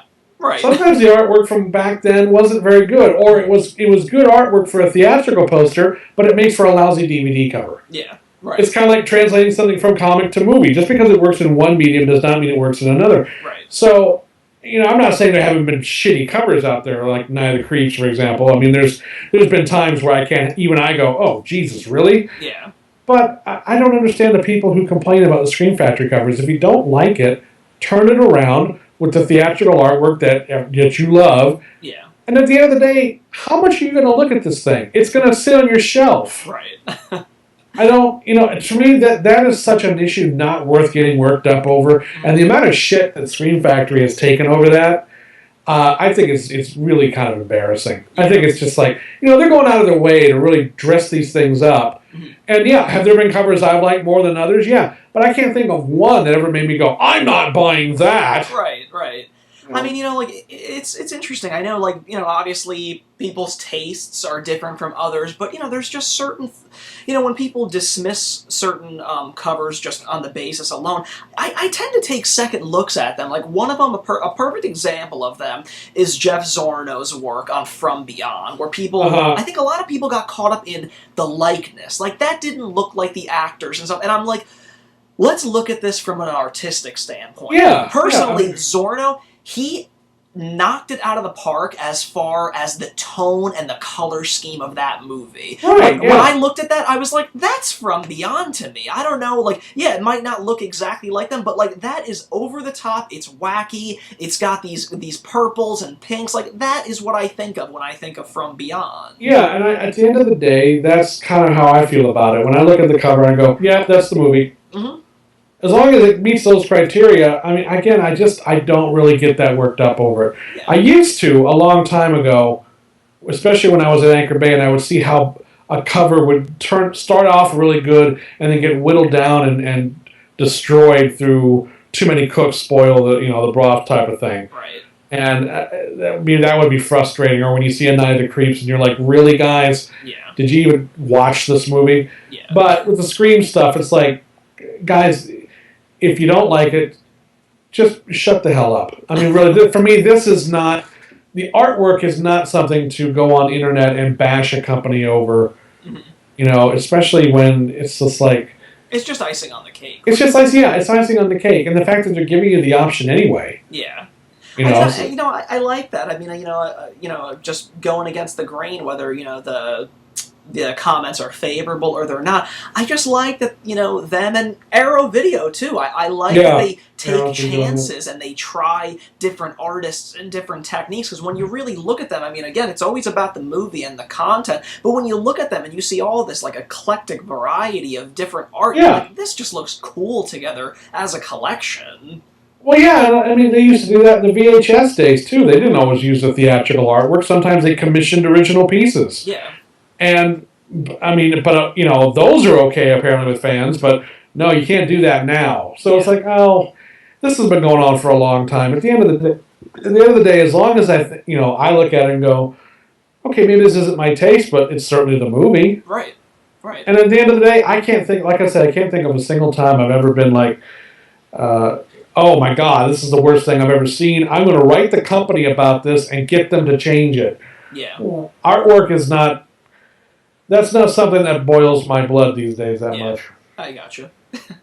Well, Scream Factory's Summer of Fear lineup has kept fans pretty busy with their releases, such as gems for Sleepaway Camp, Ravenous, Lake Placid, The Final Terror, and still yet to come we have Phantom of the Paradise, Motel Hell, Without Warning, The Legend of Hell House, and more. While the majority of Red Shirt Pictures' work has wrapped on these, what are some of your favorites that you're really excited for fans to see? Well, out of all the ones you mentioned, the only one I really contributed to was Without Warning. All the others were done by other people. Okay. They've hired some other... Because, I mean, they've got so much product out there. The idea that I could do it all is... Right. Even with... There's no way. There's just no way. So they've had other really talented producers come in to do some stuff. And, I had other things going on anyway. So it was just a matter of... I got to take a break. Because last year was so crazy. Yeah. That I just lost track of what I was working on at times. I was working on 5 or 6 screen projects at a time. I was like, oh my God. Yeah. I can't. One-world machine now. You really can't keep that pace up. Yeah. But I mean, Without Warning, I did a lot of stuff on that. That turned out really well. That was a lot of fun to work on because it was a movie that's never been on home video before because of a weird legal issue that kept it from being so. It's only been seen on cable and TV. Right. So that's so this is its own video debut, and then I'm working on Halloween, the Halloween collection. Just finished that up actually, and then I've got some other stuff coming up. I'm working on some stuff for Arrow, for Synapse, for Blue Underground, And so right now, it's back on the pier. You've caught me. I'm not going to remember any of this interview. Yeah, I'm gonna have to post it to your wall to remind you what you're working on. And I'm going to be like, I said what? Oh, okay, well, fine. I guess that's what. If I said it, it must be true, or at least I think it's true. So yeah, but all those other Scream releases are going to be great because I mean, like Phantom of the Paradise is loaded up with stuff. Oh God, yeah. And Sleepaway Camp, Justin Beam did a lot of great work. And I mean, it's for me, it's actually fun because I get to watch. See, I can watch Sleepaway Camp and actually enjoy it because I haven't had to watch it 55 times in the past 5 or 6 months. Mm-hmm. I can actually come at it fresh and enjoy it as a fan. So it's nice that there's some titles that I haven't had to work on because it's like, oh my God. Right. No slowing down in sight. You did just mention Scream Factory has announced the highly desirable Halloween, the complete collection set for release on September 23rd. If possible, I don't even know if you've been savvy to the information, but can you give us any insight on the rocky road to making this a reality? All I can say is, and I've been asked to keep details on this kind of close to the vest. Mm-hmm. This was a monumental undertaking. Yep. And it's coming out, and I think it's going to really impress fans. Mm-hmm. And I'm very happy to have been a part of it. Yes. And I think there will be an announcement very soon about what's going to be on the set. I think Monday they're saying. I think. Oh, is that what they're going to say? And I think fans are really going to be impressed and very happy with it. But at the risk of getting another email saying you talked too much about this. I'm just going to say that they have done a magnificent job of really making this a special event. Right. I think we can wait 24 hours. I think so. I think you can wait. I think you can wait. And you'll be very happy with what... I worked on Halloween 6. I was about to ask that, which one you specifically worked on. So that was the one I worked on, and that was a very, very interesting process. And someday down the road I'll be able to get into more detail about it, but... That's for Screen to reveal and for me to sit here and shut up. Well, we are very excited to check that one out. Now, is that a situation where you are tasked with that, or did you have kind of your pick of the litter on that? Oh, I didn't really. I mean, it was. I think I had talked with them about it before because this has been, as you can imagine, this has been in development for a long time. Mm-hmm. And I mentioned Halloween 6 over the course of the last couple of years because that's one of those ones that had had never really gotten a good treatment on home video, plus the producer's cut thing and all that. Right. So I think when the time came, they approached me with it, and I'm like, yeah, absolutely, I will. Right. And so that was just kind of how that came together. Well, another highly anticipated title due for release in the fall is Nightbreed, the director's cut. What's the process been like on that project that many assumed would never see its true potential until just recently with the discovery of the film footage? Well, that one I'm not directly involved with, although I have shot some stuff for it. That's actually another producer, Greg Carson's doing that in conjunction with Clive's people in Scream Factory. That's been a very complicated one as well. Again, I can't really speak to what the process has been on that. All I can tell you is it took a long time for that to come together. Mm-hmm. And the fact that they found the original film footage so they can do a real, true restoration on this has been a major victory. Yes. And that this is going to represent Clive's, as close to what Clive's definitive vision on this movie will ever be. And I think that's really going to be something else to see because... The Cabal cut, for all intents and purposes, was just sort of a loose work print assembly of everything, kind of all the footage that existed for the movie to some degree, because they found this old work print, and it was like everything they shot. Right. And so they've changed it over the last few years as it's toured around the country. They've adjusted it here and there. So this new director's cut is going to be Clive's final stamp on it. Right. And I think that's what some people... are not very clear on. There is a distinction here now. This is not the Cabal cut. This is a new... That's why it's being called the director's cut. Right. I think people have been, are getting slightly thrown for a loop, but, I like to reiterate that to people, that this is not the Cabal cut. This is, in fact... And this is all stuff that's publicly available in the press release and everything, so I'm not speaking out of turn here, but this is going to represent Clive. He's honing it down and polishing it off, and this is going to be his Nightbreed, presumably as she would have liked to have released it back in 1990. Right. I think it was 1990. 90, yeah. And because I mean the movie, if you read back on some of the articles, there was a lot of interference even while I was making it. I mean, there was a lot of people that didn't quite understand what he was trying to do, and they kind of second guessed him, and they made him change things on the fly. But where the real damage happened was when the movie went into post production, and reshoots happened, and overdubs happened, and the movie just got gutted. And I loved Nightbreed when I saw it, but even when I was watching it, it's like I feel like I'm missing huge chunks of the story here. Mm-hmm. And a lot of this doesn't really make sense. It doesn't add up. Right. It just kind of played very well as like a visual. Yeah, as a visual piece, it was great, but in terms of a narrative, it was kind of just broken. Yeah. It didn't really make a lot of sense, and some of it was supposed to be kind of dreamlike and kind of European in style in many ways, but at the time there would be story and development, it would just kind of stop, and there would be something else would come in, and you could tell you could really tell the new material, because it was stuff that was brought in to help explain to people who didn't think they would understand. And the ironic thing is the stuff that they added in to help explain the movie was brought in because they changed it. Right.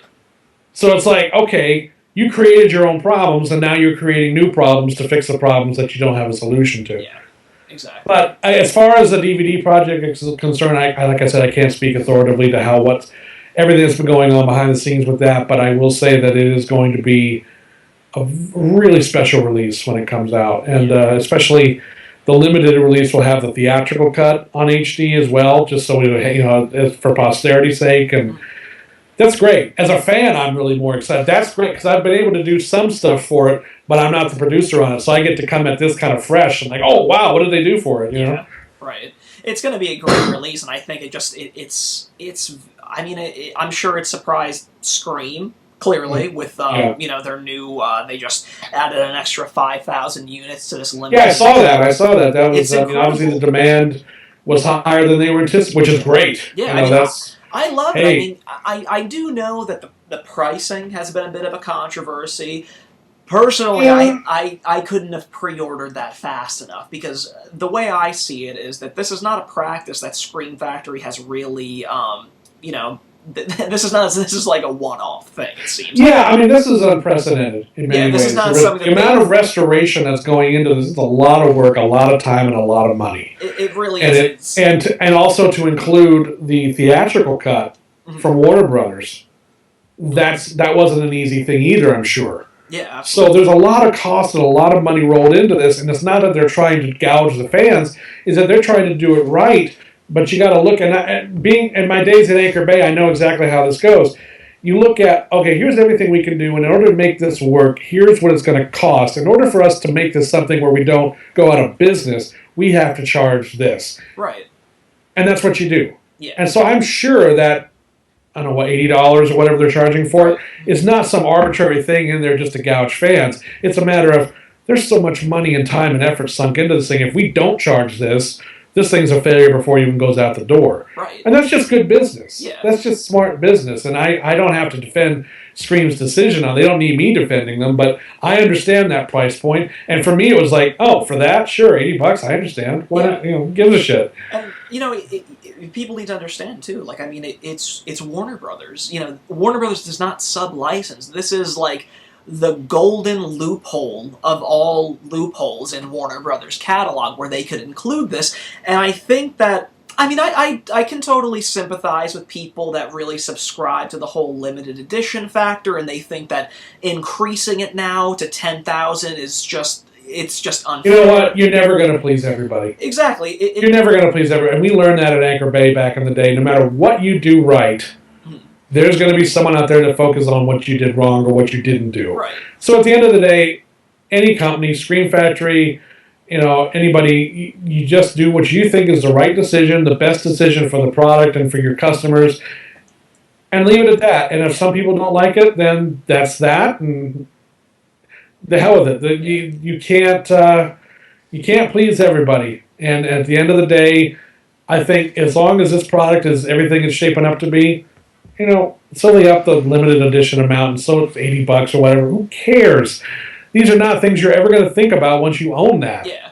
And also, there's a lower price version available for people who don't want to pay the $80. Exactly. So And I think if people, if you take a step back, the way that I think about it is, wow, they sold out of nearly 5,000 units at $80 a price tag each, nearly sold out, and they've added 5,000 more. I see that really as a company that's making this profit so that they could put it right back into giving us that much more hard titles. Well, yeah, I mean, a lot of what we did at Anchor Bay, a lot of the big releases, like the tins. 52 different releases of Army of Darkness we did, or the Evil Dead 2s or the Halloweens, those bankrolled some of the smaller titles. Right. Those helped to offset the fact that those weren't going to be huge revenue generators. And that was really the great thing about working there, is that a Halloween would buy you an Escape 2000 or a Dead End Drive-In. Right.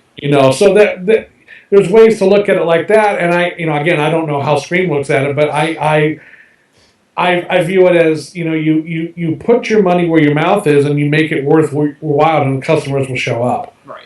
And at the end of the day, things cost a little more for certain ones, then so be it.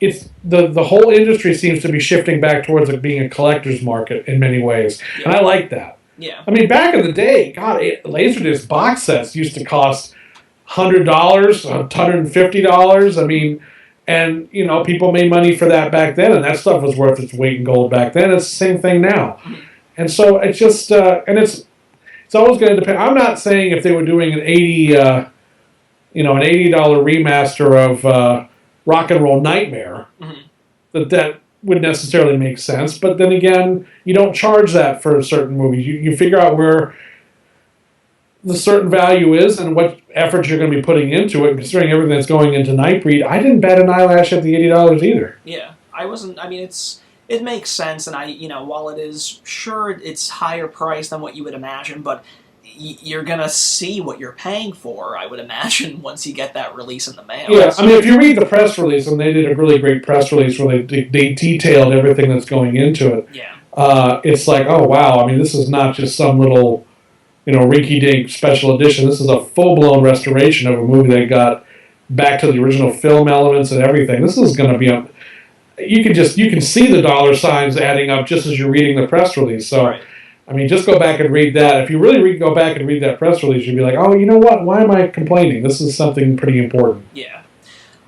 Before we kind of dive into other topics, is there anything new on the horizon that you're working on that you want to share with us tonight? Well, the problem is that you're not allowed to talk about a lot of stuff. Like even with Halloween, it's like, even though it's been announced, there's stuff I really can't talk about. Right.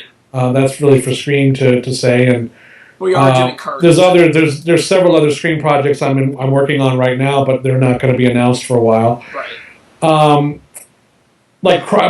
Curtains and Prom Night, they're getting ready to come out. Those are going to be wonderful releases. Don May has slaved over those things. I mean, there's so much in there, and it's just those are going to be really special.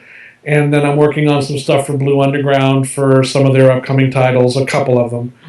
And then Arrow, I'm working on some stuff for Arrow too, actually. Getting a little international. Yeah, yeah. So I mean, and so yeah, it's great. I mean, there's a lot of. I have to be careful. I have a tendency to get really excited and start talking about things I shouldn't, and it's gotten me in trouble in the past. Yeah. So all I can say is good stuff coming up. I got plenty of work, and 6 months from now, I can talk about all the stuff I couldn't talk about now. Right, and then by that point, you should have 15 other things that you can. Yeah, 15 other things I won't be able to talk about. Right. It never stops. So. Right.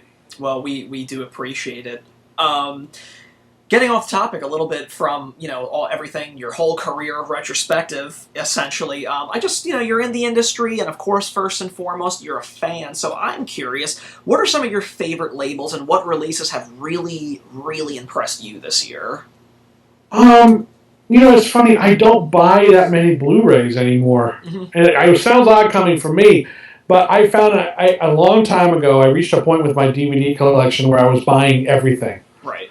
And I just went, I've got to stop buying this because I'm running out of room. Yeah. I mean, what's going to happen? So I cut back, and I kept cutting back, and I kept cutting back. And so I don't buy as many titles as I used to. just because I don't. First of all, I don't have time to watch them. You just a lot. Yeah. But in terms of Synapse always impresses me. Screen Factory always impresses me, independent of stuff I do for them. They just do high quality work and really deliver stuff that, for me, what I view my job as is sort of being like, I'm documenting for posterity the making of these movies. Right. And so they view the value in that and really create some amazing stuff, not just with me, but with other people as well. Blue Underground has done some really amazing work. And on the lower end, I haven't seen a lot of their releases, but like Vinegar Syndrome has been doing some really interesting stuff. Yeah. Scorpion Releasing has come out with quite a few really great titles lately. Unreal, doing some really great stuff over there. So I'm really happy with a couple of things I've gotten from them. The studios have been by and large doing okay. I mean, Lionsgate, when they bring out a title, it is loaded up really, really well. It's there aren't as many labels as there were just 5-6 years ago. A lot of them got shaken out and kind of is boiled down to like the main core of companies that have figured out how to make it work. Yeah, and there's never a shortage. It seems like there's a little more than a handful of them now. But it's every month there's always 2 Severins, a few Vinegar Syndrome. So yes, and Severin now, David Gregory over Severin, he does great work too. I mean, I've worked with David for years, and so it's. I don't want to leave anybody out, but at the end of the day, it's just like there's enough niche companies out there focusing on their little area or the films that they want to see out there, and that's really great. I mean, Arrow's been doing, especially lately, they've been doing some really great work. Yeah. I've been buying a lot of their Second Sight in the UK. They've been doing great work. There's some companies in Germany that have been doing some really good stuff. I mean, it's not just domestic. Some of these labels in Europe have really been kicking it out, doing some really great stuff. Absolutely. So it's great. I mean, it's a good. Strangely enough, right now is really a great time to be a collector, to be a horror collector. There's a lot of great product out there and looking better and sounding better than it ever has in the past. So it's been it's nice. I don't think there's anybody out there doing a bad job. Yeah, that's for sure. I don't think that. So it's great. Switching gears a little bit, what are your opinions, if you've seen them or if you own them, of the Friday the 13th, the Elm Street, and the Chucky box sets that the majors have released in the last few years? I don't have the Chucky one. I didn't get that one. Mm-hmm. It's a little missed opportunity, but it's still nice to have them all in HD. Oh no, it is, and I for some reason I haven't gotten that one. I have the Elm Street box, and that was. You know what, the thing about the Elm Street boxes, I'm not really that disappointed in that because with Never Sleep Again, what else do you need? Yeah, exactly. I mean, Never Sleep Again is like the high watermark for the type of stuff that I do. Yeah. I mean, I looked at that, when I watched that, and that was made by several people that I've worked with and know, and when I watched that, I felt like I hadn't done anything. Yeah. It was like, wow, this thing is on a level that is so amazing to me that I actually kind of was like, well, shit, maybe I don't want to do this anymore. I'll never do anything this good. Damn. Very I mean, it was really an amazing story, and the way they put that together was just brilliant, I thought. They deserved every last bit of accolades they could get for it. It's an incredible thing. I think I've watched that several times now. And I started watching it at like 1 in the morning, and I was only going to watch the first couple chapters, and the sun rose, and I was still watching everything. Yeah. Oh, you can, because it's like every single one of them. Oh, it's Even great. by the time you get to Freddy's Dead, you're like, I never knew the stories with this movie. Yeah, and what was great about that is what Dan Farrens and Andrew Cash did on that was that they tracked the rise and kind of followed New Line Pictures through that. There was a separate story going on along with the making of the Elm Street movies. Right. And they really captured that. I thought that was really amazing. Right. But anyway, that's why, I mean, I thought the Nightmare movies looked good. Mm-hmm. The box set that came out, they were fine. It was okay. Could they have done more? Yeah, but at the end of the day, like I said, you have Never Sleep Again, so what else do you need? Yeah. And I felt the same way about the Friday the 13th box set, because I knew Crystal Lake Memories was coming up, so it's like after that, God, what more do you need? Yeah. They all looked good. The movies looked good. Yeah. I was just checking out last week. I checked out Part 7. It looked the best I've ever seen it, so. Yeah, and, the problem is, people want the missing footage, and the sad thing is a lot of that stuff is just gone. Yeah. We actually saw a memo. I saw a memo I think Dan Farron showed it to me while they were working on because they got hired to do the special editions of parts 4 through 8. Yeah, the deluxe, yeah. Yeah, and they they went in and actually they did, or they were able to go into the vaults and pull footage that they could find from Paramount. Paramount actually let them do that. They found a memo that ordered the destruction of the trims from part 7. It was actually destroyed. That's got to be just a depressing thing to see. It was shattering because it was like, oh shit, you know. Wow. So yeah, it's again, the box set actually has a lot of really great extras on it anyway. Yeah. But when you couple with the fact that the movies look and sound great, and then you got Crystal Lake Memories on the side, yeah, it's great. You know, yeah, I've got no problems with that. Yeah, exactly. I don't know if you're much of a television buff on DVD, but there's so many sought-after series that are coming this year, including Batman, The Wonder Years, Twin Peaks, Welcome Back, Kotter, and more. Do you have any that are high on your radar? Twin Peaks. Yeah. I'm really looking forward to Twin Peaks because of Lynch's. This is like the definitive thing. All the extra stuff that Lynch is doing for it. I was never a fan of Twin Peaks Fire Walk with Me, and I'm still not a fan of that movie, but I'm really fascinated by seeing the missing pieces. Yeah. It's going to be very cool. It's going to be a great release. Yeah, I think that's going to be incredible. So I'm really looking forward to that. Oddly enough, Wonder Years is something we wanted to do in Anchor Bay, and we actually had the rights to that series back in the day, but we couldn't because of the music. The music, of course. The music held it up, and I think that's what's held it up all these years, but from what I understand, they cleared it all finally. It seems that, I mean, I have, I pre-ordered that set. I could not resist that set, and they've really thrown everything in the kitchen sink at it.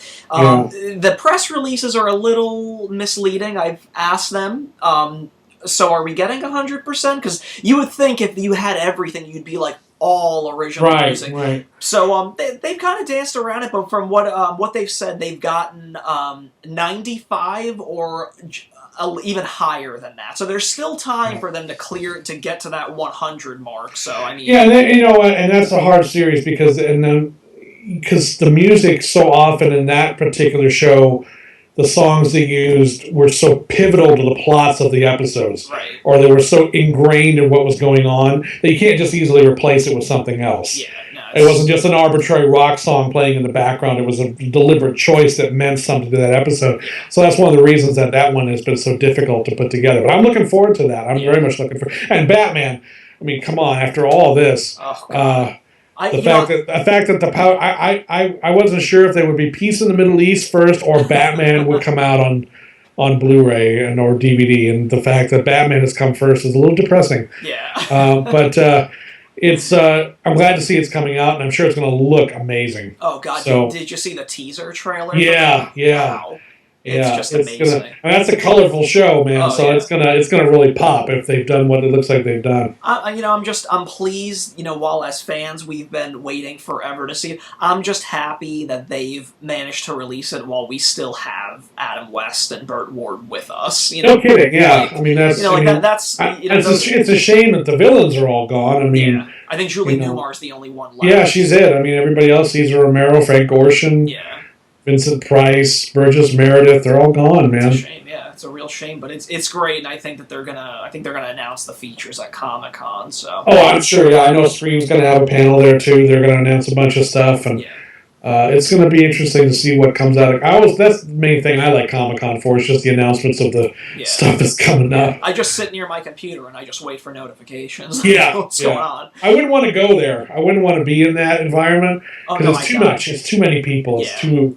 I want to go, but I'm scared. I'm a little afraid. I actually was going to go last year. I was actually fully prepared to go, and I actually had 2 different friends talk me out of it. Wow. They were like, Mike, don't go. He said, you will not have fun. He said, it'll drive you nuts, and you will want to kill yourself afterwards. And then another person, completely independent of that person, said the exact same thing to me. I'm like, you know what? Maybe I'll just stay. And it's an expensive undertaking, to go out there for hotel rooms are booked up 5 years in advance pretty much out that way. So you got to find someone to stay with and then getting to the show and all the people and the price. It's a nightmare. I'm getting stressed out even thinking about it. Yeah. So. Well, as time has proved, the horror genre has changed and is going to continue to change. Where does your heart really lie in horror history? Is it the 30s and 40s with the Universal monsters, the 80s slasher craze, the 2000s torture porn? What is it for you? I came of age as a horror fan in 1986, so that's the 80s were definitely sort of my my comfort food decade, I guess is the best way to describe that. Yeah. The slasher movies, Jason in particular, like I've always had a soft spot for the Friday the 13th movies, Yeah. Nightmare on Elm Street movies. I went to every single one when they opened up, and or the sequels anyway. I couldn't go to the first one because I was only 11. There was no way I was getting in, but I would sneak into a lot of those things anyway. But 86, was a great. I remember the first Fangoria I had at the front, the fly on the cover. Nice. Then the two film strip photos on the side. One was Texas Chainsaw Massacre 2, and I think the other was Night of the Creeps. Wow. And I've gotten to work on both of those, so it's like, that's weird. That's full circle for you. Yeah, no kidding. So it's I have a deep affinity for the 80s and for the 90s horror, but I've gone back and I've really rediscovered 60s and 70s horror. I really love the horror movement in the 1970s, the exploitation movement that happened in the 1970s and through the 80s. It's endless. And then going back and one thing my father was really good about, he loved movies too, and he would let me see the stuff that was in the theaters. He would always take me to the movies, but then he would show me stuff he grew up with. Right. So I developed a love of them and The Thing, the original The Thing, and The Bride of Frankenstein, and so I've loved going back and rediscovering horror from the 1940s and from the 30s, and movies like the Val Lewton, the Cat People movies, one of my favorites is The Old Dark House with Boris Karloff. Yeah, great film. Just really The Haunting. The original Haunting is still one of the greatest scary movies. It's a terrifying movie. And you see nothing. Yeah. Nothing. I mean, it's all in the audio. It's all in the sound mix of that movie and the way that he films a door, or the way, all this stuff, which made that remake they did in '99 all the more insulting. It was one of the worst pieces of shit I ever sat through. Oh, God, yeah. It was just like, oh, this house is ridiculous. I mean, everyone praised the production design of that movie. It's like, why? The house is so cartoony, over the top, stupid, that no one, if you set foot in that thing, you'd be like, fuck this, I'm out of here. So it was the antithesis of scary. It was, I've gotten more scared putting on socks. Yeah. It was just, so for me, going back and rediscovering the history of the genre over the years has been really, not just in this country, but discovering, Dario Argento at an early age, and Fulci and Bava, and the Australian horror films from the 70s and 80s, and I wouldn't say so. My heart was in the 80s and 90s, but I don't know if I have today a really particular favorite genre. It's certain. It's scattered. It's scattered, yeah, which I think is the way it kind of should be. Yeah, right. Are you a fan, I would imagine, of Stephen King's works and his subsequent adaptations?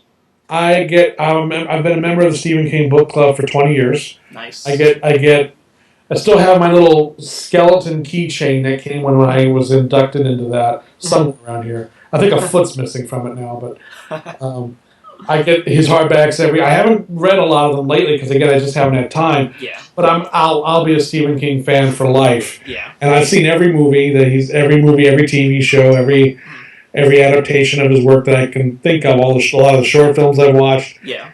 I love him to death. I mean, he's one of my favorite authors. One of my favorite. Just as an author, what he's managed to do is create scary situations and mortifying things out of a woman cooking soup on a hot plate. Right. I mean, he can he can build tension and tragedy so well, and he scopes his characters out so well. I mean, I love him. He's had lesser works, sure, as any author does, but his hits are far more than his misses, that's for sure. Yeah, and then Lord knows with an output he has, that's saying a lot, because the man's done a lot. He's prolific, is to put it mildly, with him. Do you have any favorites? I'm sure. The Shining novel. I read that a lot still. I'll go back to it maybe once a year. Cujo, the novel. Yes. The ending of that shattered me. I mean, just shattered. Which, actually, it's funny. I love the movie. version of it even more. Yeah. Because I think they made the right choice in keeping the kid alive. Yeah. Spoiler alert for anyone who hasn't seen Creed. Damn it! But you had 30 years, so give me a break. But it works in the book, but the book is such a down. I mean, it's at the end of it, you're just worn out. Yeah. Again, the movie, if it ended with the kid dying, people would have burned the theater down. Yeah. It would have ended on a really wrong note, and the fact that Louis Teague chose to end it, the kid's alive, we know he's going to be okay, and then just end it there and the movie's over. It's like, okay, good. Right. Even King admits that was a good choice. Yeah, yeah. You know, that's one of those situations where it's like making a change for the better, like I mentioned before. Yeah. But the book is it's amazingly harrowing. I think my favorite would have to be Pet Sematary. That was going to be my third choice. Was that the book? That one just puts you through the ringer, and that movie scared the shit out of me. Dude, that movie. Now, it's interesting. I talked to people that were fans of it, but when they've gotten older and they've had kids, they can't watch it anymore. It's hard. It's really hard because and even for me back then, I remember being hard because when he puts the syringe in Gage's neck, and the kid just goes, "Not fair," and he starts crying and he backs away. And it's like, oh my god, this is really ringing the shit out of me. And it was just, and there was a sense of dread in that movie that just worked so brilliantly.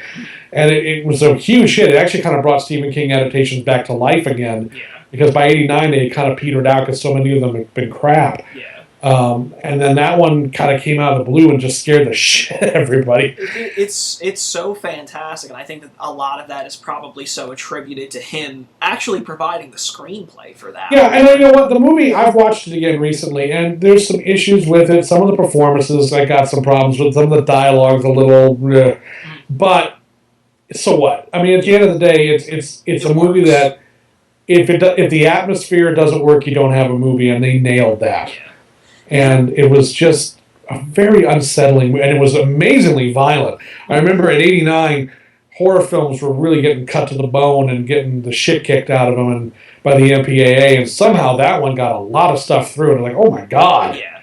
It's the book is a masterpiece, but even like the film adaptation, it's interesting that King adapted that himself, and he takes liberties with his own source material. Yeah. I mean, Fred Gwynn's character doesn't have his wife there because in the book, when you really look back at it, she's kind of a throwaway character. She has nice dialogue and stuff, but really when you see the film, you're like, him having. Yeah, that's the problem with adaptations sometimes, is that they want to include everything. I've seen that happen with a lot of big adaptations that happen now with some of these big, series of books that get adapted. They want to include everything because they don't want to piss the fans off. They want to include every character they can.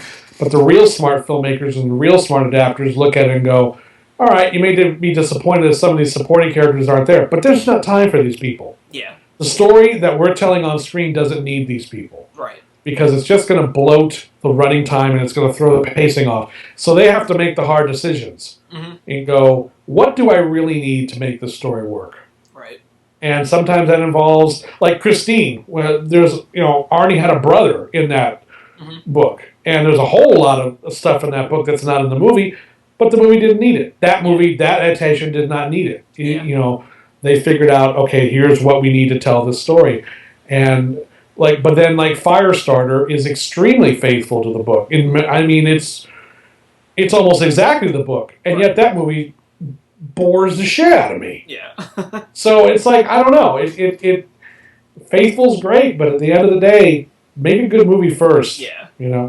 Are there any that you think need to, or at least ones that you would want to see revisited or reimagined? Because I know that there's been quite a few in the works, Pet Sematary being one of them, and, you always hear them in and out. I'm not...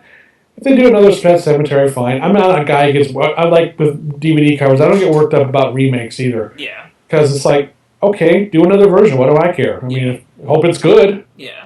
Most of them haven't been because it's just a general lack of imaginative storytelling. Yeah. But do a remake. It doesn't, I don't... It's not the worst thing in the world if they do another version of the story. What's the worst that happens? Okay, the movie sucks. Well, your original's still good, so go watch that. Yeah, exactly. And not even to mention with Pet Sematary, you have a very underrated sequel with it, too. See, I didn't care for the sequel very much. Are you nuts? Why? Oh, the only thing I liked about the sequel was Clancy Brown's performance. He was the only thing in that movie I really liked. Everything else, I was kind of like, this is kind of a... It's so much more brutal. I mean, like... And that was one of the problems I had with it. I thought it was just too... Like, there's one scene I really didn't care for where they walk into a veterinarian's office, all these kittens have been slashed and torn apart. And I'm a cat lover, and I was just like... And the little girl's crying, and I'm like, why is this scene in here? Yeah. This scene doesn't need to be... This is really mean and nasty. I didn't...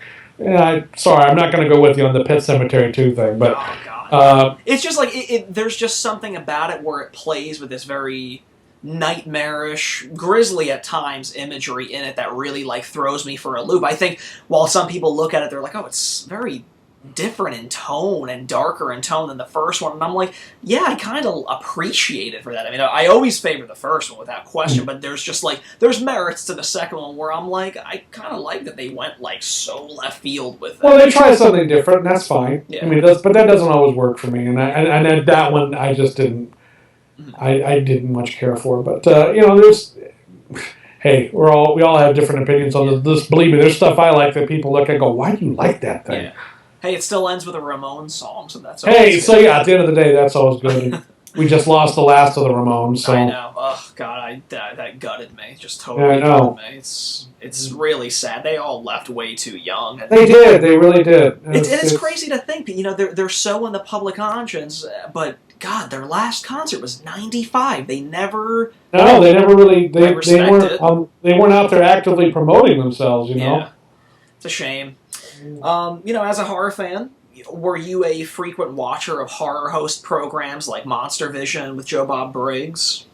I watched a little bit of that. I honestly never really watched a lot of the local horror host stuff or got into a lot of that. I was familiar with them, like Zachary and...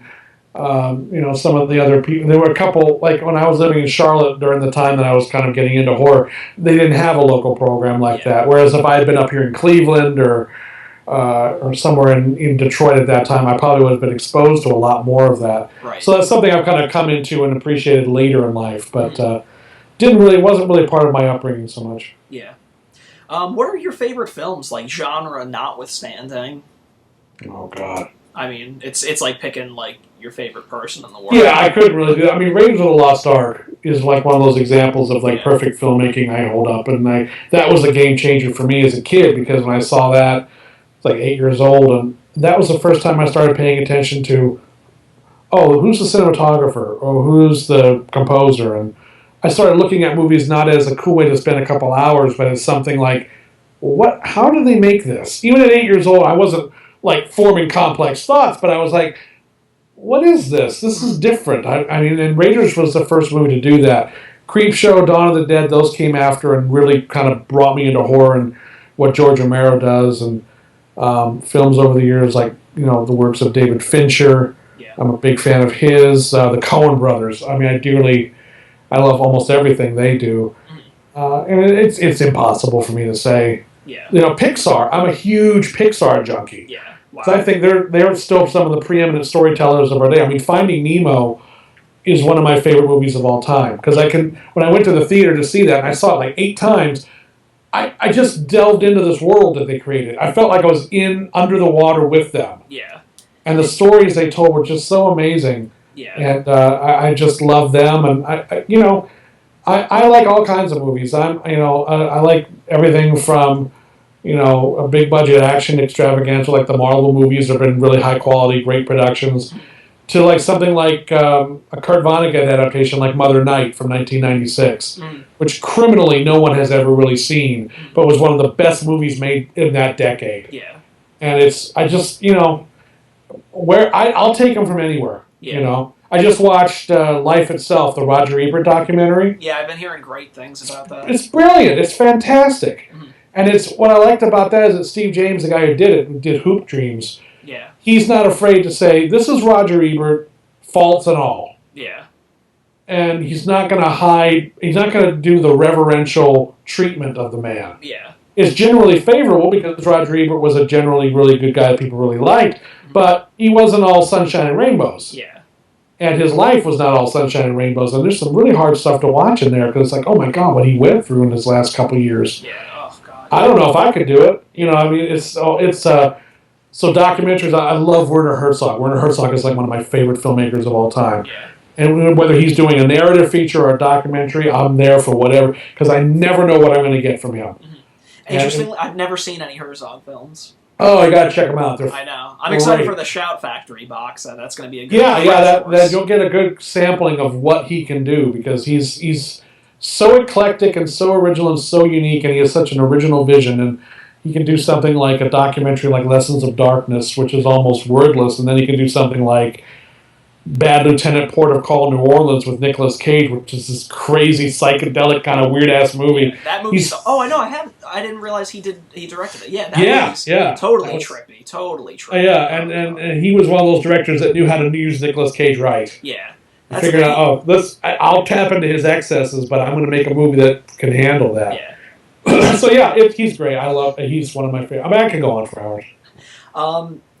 If you are a fan of Star Wars, which I'm sure you must be, what are your thoughts on Disney's purchase of Lucasfilm and the franchise? This is a subject that we could go on for 6 hours on, so I got to make this kind of brief. I was a card-carrying... I grew up with Star Wars. I played Star Wars. Yes. I dressed up as the characters. I collected the action figures. I was a Star Wars kid. I was as much a Star Wars kid as any Star Wars kid that has ever been out there. I was a card-carrying member of Star Wars Incorporated, man. I was, That's awesome. I had all the play sets. I had the AT-AT, or whatever the hell they call it, AT-AT figure, the armored transport vehicle. I had the Death Star place. I had the Millennium Falcon. I had all of it. Everything. And... I revered the original trilogy for years. I could not have been...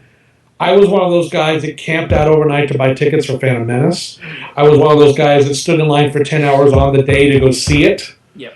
I mean, for me, that experience was amazing. Then... There's always a then. The movies, look... I wasn't one of those people that wanted George Lucas to recreate my childhood or make exactly what he made back then. I didn't have specific expectations. This Star Wars movie better do this, this, and this, and have this and this, or I'm not going to like it. Right. I was open to whatever he was going to do. I just thought those 3 movies were very, very badly told stories. Mm-hmm. I found them unengaging, very lifelessly directed, confusing at times, a lot of really bad performances, atrocious dialogue, and honestly, until the last movie, which they tried to do way too much because they wasted too much time telling stories they didn't care about in the first 2. The last movie even didn't really do much for me, and everyone kind of points to that one. Well, that's the good one. I'm like, well, yeah, it's good in comparison to the other 2, but in terms of it's too rushed. He waited too long to tell all the stuff we really wanted to see, and also, quite frankly, I'm not a prequel guy. Yeah, right. If you're gonna do a prequel, tell me some stories that I don't necessarily. Because you know where the story's going to end up, Yeah, I mean, I already know. And so, for me, 3 movies to tell stories about something that I don't know, I wasn't really that fascinated to see 3 movies about Darth Vader, how he became Darth Vader. I was interested in it, I was fascinated about it, the hints that we got about it. But I don't know, I mean, Phantom Menace was all about him as a kid at 10 years old. I think Patton Oswalt has done a great job of explaining why that was a bad idea, because who cares? Yeah. You could really, I mean, honestly, nothing about Phantom Menace really ever figures into any of the other 2 movies. Yeah, totally. And Attack of the Clones, by the end of it, who's fighting who and for what reason? I don't know. So I had a lot of problems with those movies because I just felt the storytelling was very lackluster. Right. And quite frankly, I remember when Star Wars kind of died for me. Yeah. Phantom Menace kind of beat it out of me, but I kind of went into denial. I saw that movie a lot of times for a movie I truly didn't like. I think a lot of people did. Yeah. And when I went to see Attack of the Clones, I didn't spend 10 hours waiting in line. I bought them in advance, but I, didn't just wait in line. I went to the theater at a normal time to go see it. Mm-hmm. And I'm sitting there watching it, and I'm like, okay, maybe with this one he's going to kind of figure things out a little bit better here and kind of get the story back on track. And there's a scene with Anakin where he's standing there with Padme, and he goes, I don't like sand. It's grainy and it gets everywhere. It's really irritating. You're not like sand. You're soft and smooth. And I remember at that moment I said to myself, no, I'm done. I'm pretty much done. This is not going to get any better. He's making these movies for, I don't know what audience he's shooting for, but I am clearly not it. And I'm done. Yeah. So I saw Attack of the Clones one time in the theater. And I went and saw Revenge of the Sith on, I don't think I even saw it on opening day. I think I saw it the opening weekend. I didn't see it on opening day. And after that was done, I remember the exact words I said to myself after I walked out. Okay, well, at least that's done. Yeah, I kind of trudged through the mud on that. And then little by little, after those movies came out and the changes he kept making to the trilogy, I remember when I finally kind of turned in my Star Wars card was when he added the to Return of the Jedi. Yeah. When he did that for the Blu-ray release, which I didn't buy, I didn't get up in arms. I didn't get furious about it. I just went, you know what? He's going to keep doing this. It's his to do with as he sees fit. But you know what? I think I've moved on from the Star Wars movies. I think I've left them behind. I'm kind of done with it now. I'm just, I'm not excited by this anymore. I like the Indiana Jones films. They still, the original trilogy still works for me. But Star Wars movies, I don't know. I don't even want to go back and watch them now. I'm just kind of over it. So honestly, after that, I didn't give Star Wars another thought, and I hadn't really up until the sale of Lucasfilm to Disney, which a lot of people had a real problem with. But for me, it was like, oh, that's great. I think that's, I don't even understand how people saw any negative in that, because it's like, have you seen what they've done with Marvel and Pixar? Yeah, I mean, Disney wasn't gonna. Everyone was like, "Oh, great, we're gonna get Mickey Mouse and the goddamn Darth Vader mask." I'm like, how would that have even? Shut up! You're just like, people just, they're feeling, oh, the thing they loved as a kid is gonna get ruined. I'm like, okay, first of all, and I want fanboys to get this message: fuck your childhoods. Seriously, get over it. Get the fuck over your childhoods, because at the end of the day, the stuff you loved as a kid is great, but if you were really honest with yourself, the stuff you loved as a kid has problems too. Right. Yeah, I love Star Trek II, The Wrath of Khan just as much as anybody else. I think it's a great movie, but it ain't flawless, and it's got a lot of plot holes. It's got as many plot holes as Star Trek Into Darkness, which everyone threw under the bus and kicked the crap out of, because how dare they, invoke Wrath of Khan. It's like, shut up. Just, can't you appreciate what is being given to us, even if it's different? Yeah. If you don't like it because you didn't feel it told a good story or something, that's fine. But just because it's not the thing that you love, I'm getting real tired of that fanboy mentality. The internet has created an entitlement with the fanboy community that I am so sick of. It's a shame, really, because look at who's running Lucasfilm. You have Kathleen Kennedy. Yeah, she knows what she's doing. The woman knows the industry. She was Spielberg. Her and her husband were Spielberg's right-hand men. She's the perfect person to do this. And the fact they brought in J.J. Abrams, everyone's like, oh, great, he's going to do stuff. It's like, okay, again, shut up. This is going to be it's going to be different. Yeah. It's going to be unique. But I like what I've seen so far, and I'm actually excited again, because, who knows, maybe it'll suck. I don't know. First of all, it's stories going forward, which I'm a bigger fan of than, like I said, that prequel thing. Yeah. And also, not to put anything against George Lucas, I think George Lucas is a brilliant visionary. I do too. I think he was great at creating these worlds. I think he was great at figuring out this universe that he wanted to control and how he wanted to operate in it. As a director, quite frankly, I've never thought he was that good. Mm-hmm. As a writer, as a screenwriter, no, I don't think he's very good. I think he's gotten very lazy. And I think he was the all-knowing, all-seeing, all-master of those movies. So there was no one there to kind of go, George, this is a stupid line. Don't put this in this movie. Yeah. Who's going to tell him no? Exactly. And so he became too enclosed in his own world, and he couldn't really see. And I think those movies would have benefited from other people writing them and other people directing them. Right. And George having sort of an overseeing, sort of a creative master, like, well, that's too far. You can't do that, and that's what this does. Yeah. But I love I mean, he's done one. I mean, the visual effects industry wouldn't be what it is without him. Yeah. So much of what he's done for the industry, I don't think could be undervalued.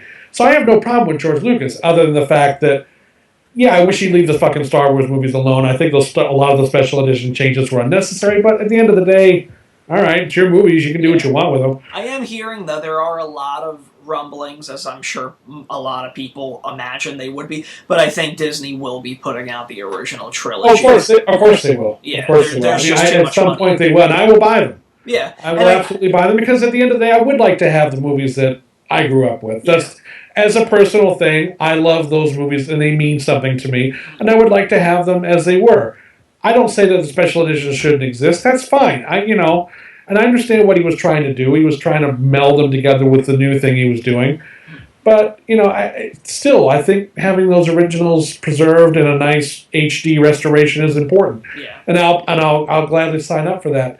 But I'm encouraged by the direction that the series is heading. Everything I've seen so far looks good. The fact that he's going to do... that J.J. Abrams is really going out of his way to make this a more practical effect affair. Yeah. I mean, there's going to be a lot of CGI, and that's fine. I don't have a problem with CGI as long as it's used well. It's like any special effect or any tool. Yeah. Use it well, who cares? I don't care what it is. Yeah. Overuse it badly, then it's a pain in the ass. Mm-hmm. So, you know what? Look, I'm looking forward. I am cautiously optimistic, and I will be there to see this movie when it comes out. And hopefully I'll be a Star Wars fan again, Did you have, now that they're doing, obviously, episodes 7 through 9 and all these spin-off films, did you, I at least had it in my head, did you have your idea of, your top 3 director picks that you wanted to see carry on the episodes? Yeah, no.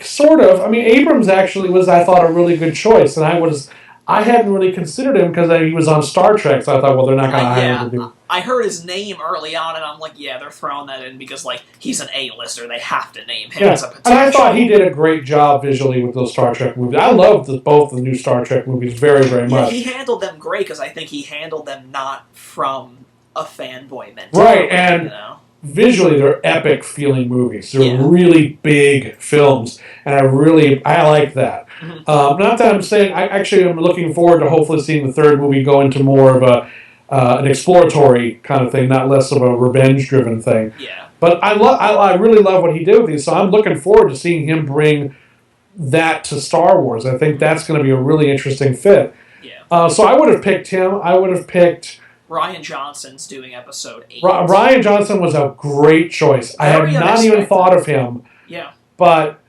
when they mentioned him, I went, oh, yeah, Looper. Yeah, this is a smart choice. Yeah. This is very different, but he's going to create something that has a lot of substance to it. And then, of course, Gareth Edwards is going to be doing... Gareth Edwards, great choice. Loved Godzilla. I thought the script was a little bit rote in some places, and some of the characters were a little bit too stock. But visually speaking, he nailed that thing.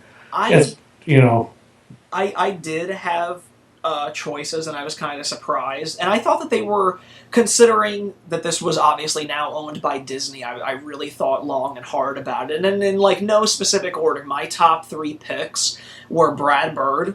Oh, sure. Which I thought... I think Brad was actually offered it, but he had to turn it down because he was working on Tomorrowland with Clay. Yeah. Which was a shame, and I would be overjoyed if he did 9 or something. So I had Brad Bird. My next choice was arguably one of Hollywood's most underrated directors, Joe Johnston.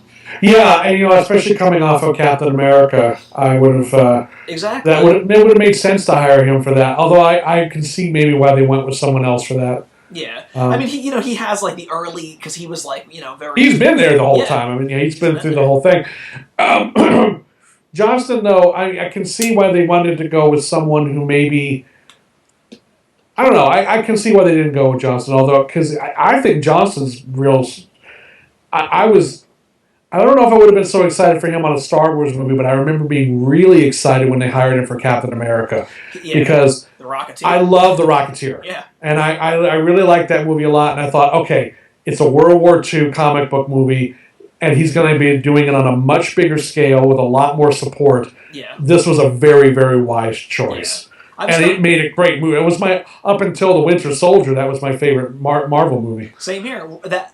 In fact, that was my second favorite superhero movie of all time, right behind Burton's Batman. I was really surprised by how much I loved Captain America. I mean, I really was. I was going into it optimistic, but I walked out and go, that was so much better than I thought it was going to be. Yeah. And the Marvel movies have really impressed me. I've been impressed by how they've built that franchise up and the way they've structured it. And the movies have been.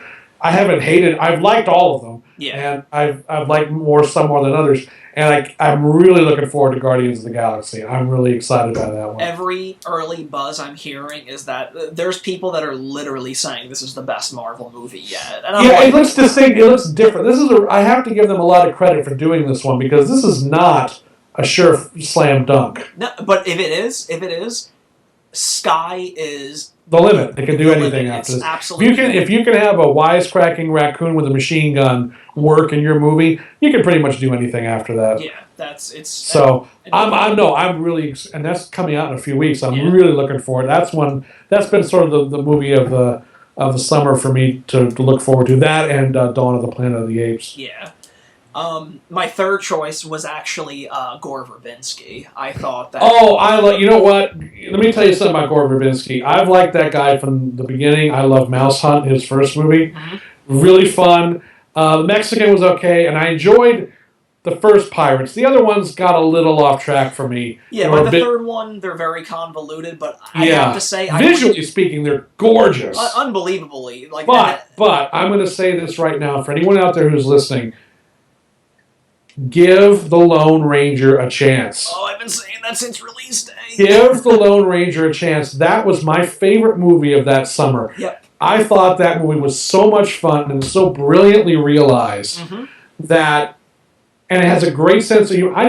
There's a couple moments where the characters survive things they really shouldn't, and they go a little excessive at times, fine.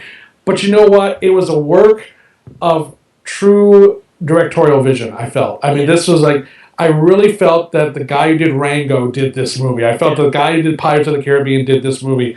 And he did such an amazing job with the characters and the photography that Boyan Bazzelli, the DP, did. Yeah. Just great. And that last 30 minutes with the train chase. It's just so exciting.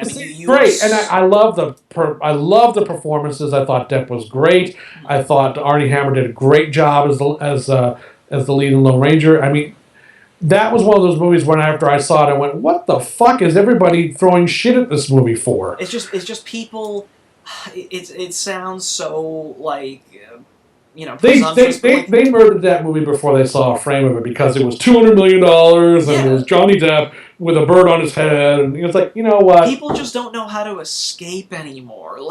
Have fun, and that's all that movie is. It's like, it is just popcorn value fun. Oh. It is. It was high quality stuff too. Really good script, really well made film that was long, but I appreciated the fact it was long. Yeah. I loved it. I love that movie, and I'll stand up and defend it to anyone who comes up to me and says they don't like it, because most of the people who didn't like it went into it going, oh, I don't want to fucking see this thing. It's just Johnny Depp doing. And the weird thing was, people said, well, it's just Johnny Depp doing the Jack Sparrow thing again. I was like, what are you, fucking nuts? It's not even close to the same character. I know people get pegged as that, but he really doesn't. He's very eccentric when you look at Alice in Wonderland and Sweet Time. And I'm not saying every performance he's done. Like Charlie the Chocolate Factory was not a fan of his work in that, and there's been a couple other ones he's given where it's like, okay, enough with the crazy, over-the-top, quirky character shit. But I thought he did great as Tonto. I loved it. It was great, I honestly thought, not that I was hoping my picks were, the end-all, be-all, but I was like, Disney, they think with their pocket, and Gore Verbinski has made them. He's made him a lot of money. Yeah, so I was like... I think he might have had maybe Lone Ranger, not Tanks, which is unfortunate. But then he does small films, too. Like, he did a great film with Nicolas Cage called The Weatherman, which no one has seen, which is really great. Yeah, he did that right in between Pirates 2 and 3, and it's such a good character study. Yeah, it is, and so I love him, and again, if you don't like The Lone Ranger because it's just not your type of movie, or it didn't work for you for storytelling reasons, that's legitimate. I have no problem with not liking a movie because you just didn't respond to it for reasons that you can explain. Yeah. It makes sense. But if you didn't like it, Johnny Depp and the Pirates of the Caribbean, I hear it's cost $200 million. Go fuck yourself. It's such a shame, you know. It's just it's the same thing what happened with John Carter, like just bad marketing. Oh yeah, bad marketing. Oh, that had a legendarily bad marketing campaign. It was almost as if Disney wanted to make sure you didn't go see it. I honestly think there was. I actually read a whole book about the John Carter fiasco, and there seemed to have been some ulterior motives. Yeah, I don't understand that. And Lone Ranger, they let so much bad press get out of hand on that movie. Yeah. That by the time it opened, it was dead in the water. I'm like, how could you let that happen? Yeah, it's just it boggles my mind because it kills me to know that we won't see any Lone Ranger or John Carter. No, we won't get any more scenes. But there's an upside to that. At least we got one good one, and the series never had a chance to go off the rails or get a sequel that didn't live up. So at least we have this one thing, and we can always shove it in people's face and say, this is good, fuck you. It's going to be one of those things in 10 years people are going to be like, oh, that movie was really good. I think so. Yeah. I think it really will be rediscovered, and I hope it does. And I'm going to do my part to keep plugging it away whenever I can. Yeah. Who were some of your favorite directors and ones that you think still impress you to this day with their more recent output? Oh, Fincher. David Fincher, definitely. Yeah. I think he's one. I can't wait for Gone Girl. Oh, God, yeah. He's one of those guys I've been on. I loved Alien 3. I loved Alien 3, even the theatrical version of it. I just love the tone. As dark and depressing as it was. It's a good story. It's an interesting story. I mean, and the restored version, the sort of the longer version of it that's on the anthology and the quadrilogy releases is even better. Because it just was like, oh, that makes a lot more sense. Yeah. But I've loved Seven was fantastic. Fight Club. The Social Network was my favorite movie that year. Girl with a Dragon Tattoo I really liked, and I just dig the Zodiac was brilliant. I mean, it was just I dig the vibe he puts out. He's such an exacting filmmaker and so good at developing a mood and a story at the same time. Very few filmmakers know how to marry that. He's so distinct and he knows how to command a set. Like I was watching the behind the scenes of The Social Network, and it was a very simplistic shot that they were trying to get. It was like a medium shot of like, you know, Zuckerberg and talking to somebody, and he cut and he was going over with like the crew and stuff, and he was like, that's good, and then he looked to the boom operator and he's like, there's no reason that this boom should be down in a shot like this ever, moving on. And I was just like, God, like just like drop of the hat. He's amazing. And so him, the Coen brothers, I cannot stress enough how good they are. Yeah. They've never made a bad film in my estimation. They've made a couple films I'm not as big a fan of, but they've never made a film that I walked out going, oh, what a piece of shit. Yeah. They're always so distinctive, and I love the fact that they can go from doing something like an Oh Brother, Where Art Thou, to a No Country for Old Men, to a Burn After Reading, to a Serious Man. I mean, there's always a definitive. You can always tell it's a Coen Brothers movie, but they're free to explore very different sides of their personality. That they can follow up a Fargo with a Big Lebowski, or a Blood Simple with a Raising Arizona. Yeah, I love them to death. I think and Spielberg. Look, people love to rag on that guy, and I understand. Sometimes he's disappointed me too, but the guy is a master storyteller. Yeah, and you know what the thing is? I think even in his age. It might be nostalgia, me growing up with him and everything, but you know what? I still see that guy, and I see, like, EPKs of him. He still has it in his eye. Oh, yeah. He's still a dreamer. And a lot of his... I mean, I can't think of too many films of his I've hated. Kingdom of the Crystal Skull. Oh, fuck, man. It's just, like Kingdom of the Crystal Skull, it's like... it was just a bad story. It was a bad story, and it was not a good movie, man. It's not him. It was more Lucas, Well, you know what? At the end of the day, we can throw it all back at Lucas, but there wasn't even one memorable action scene in that. Yeah. Even in Lost World Jurassic Park, which is not a great film, there's several sequences that are just like vintage Spielberg. Yeah. I like Jurassic Park 3 more than 2. But I like Jurassic Park 3 too, actually, as well. A lot of people beat up on that movie. Yeah. But I thought it was lean, mean, and efficient, did its job, and got out of there. I don't know. Spielberg, the only time he's ever pissed me off, actively made me angry. Don't say it. Oh, no, it was the end of World of Worlds. Oh, okay. I thought you were going to say Hook. No, Hook. Hook hasn't aged very well, but I didn't actually kind of liked Hook. The end of World of Worlds when, and this is a spoiler alert for anyone who hasn't seen Spielberg's War of the Worlds. It's 10 years It old. ends with I'm not upset about the aliens dying from the virus thing because that's in Wells' original story, and that's an interesting concept. Mm-hmm. That these massive machines and these incredible beings are taken down by bacteria that they weren't accounting for on our planet. I love that idea. Yeah. And I think Spielberg conveys that just as well as he did, as George Pal did in his version. My problem is when Cruise gets to his ex-wife's house and his entire fucking family tree is waiting there for him, and the son, who died, he died early on in the picture, just comes out like nothing's wrong. And it was like, bullshit. This movie gained a lot of emotional resonance with me by having the balls to kill off his son. Yeah.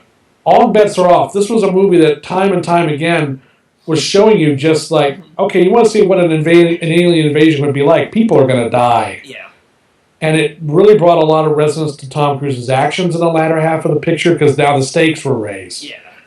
And it's like, Tom Cruise can be hurt. He can lose people. Yeah. So now anything can happen. Yeah. So for him to walk into this neighborhood, which just has a little trash thrown around it because apparently the aliens like brownstones, and have his kid walk out, even though they set it up so a way that there was really no way that kid could have survived. Right.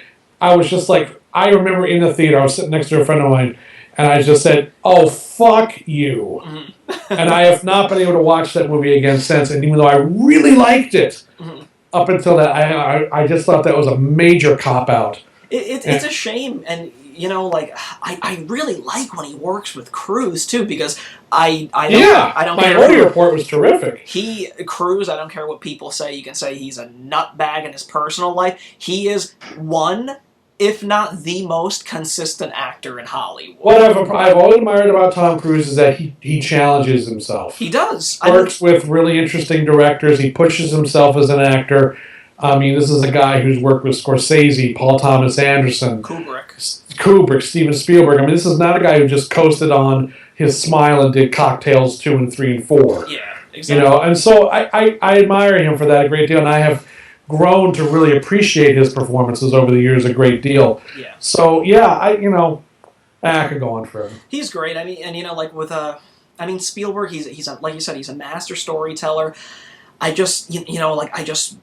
I think his next movie is actually going to be an adaptation of Roald Dahl's The BFG. That's what I heard, yeah. Which I'm very excited about because, you know what, it's just, I mean, his recent output I've really liked. I really liked Lincoln and stuff, but it's like, it's been a lot of the Amistad's and color purples in recent years. And Roald Dahl's going to be interesting. Roald Dahl's not an easy guy to adapt. No, he's not. So it's going to be interesting to see how Spielberg handles that because that could be a really good fit or it could be a really bad fit. Yeah. And I don't know, but we'll see. We'll see how it goes. I'm looking forward to it. I'm very excited because I think he needs to tap into that, the Dreamer and Spielberg again, like the E.T.s and the Hooks and stuff. And you know what? I want him to do what he feels like he wants to do now.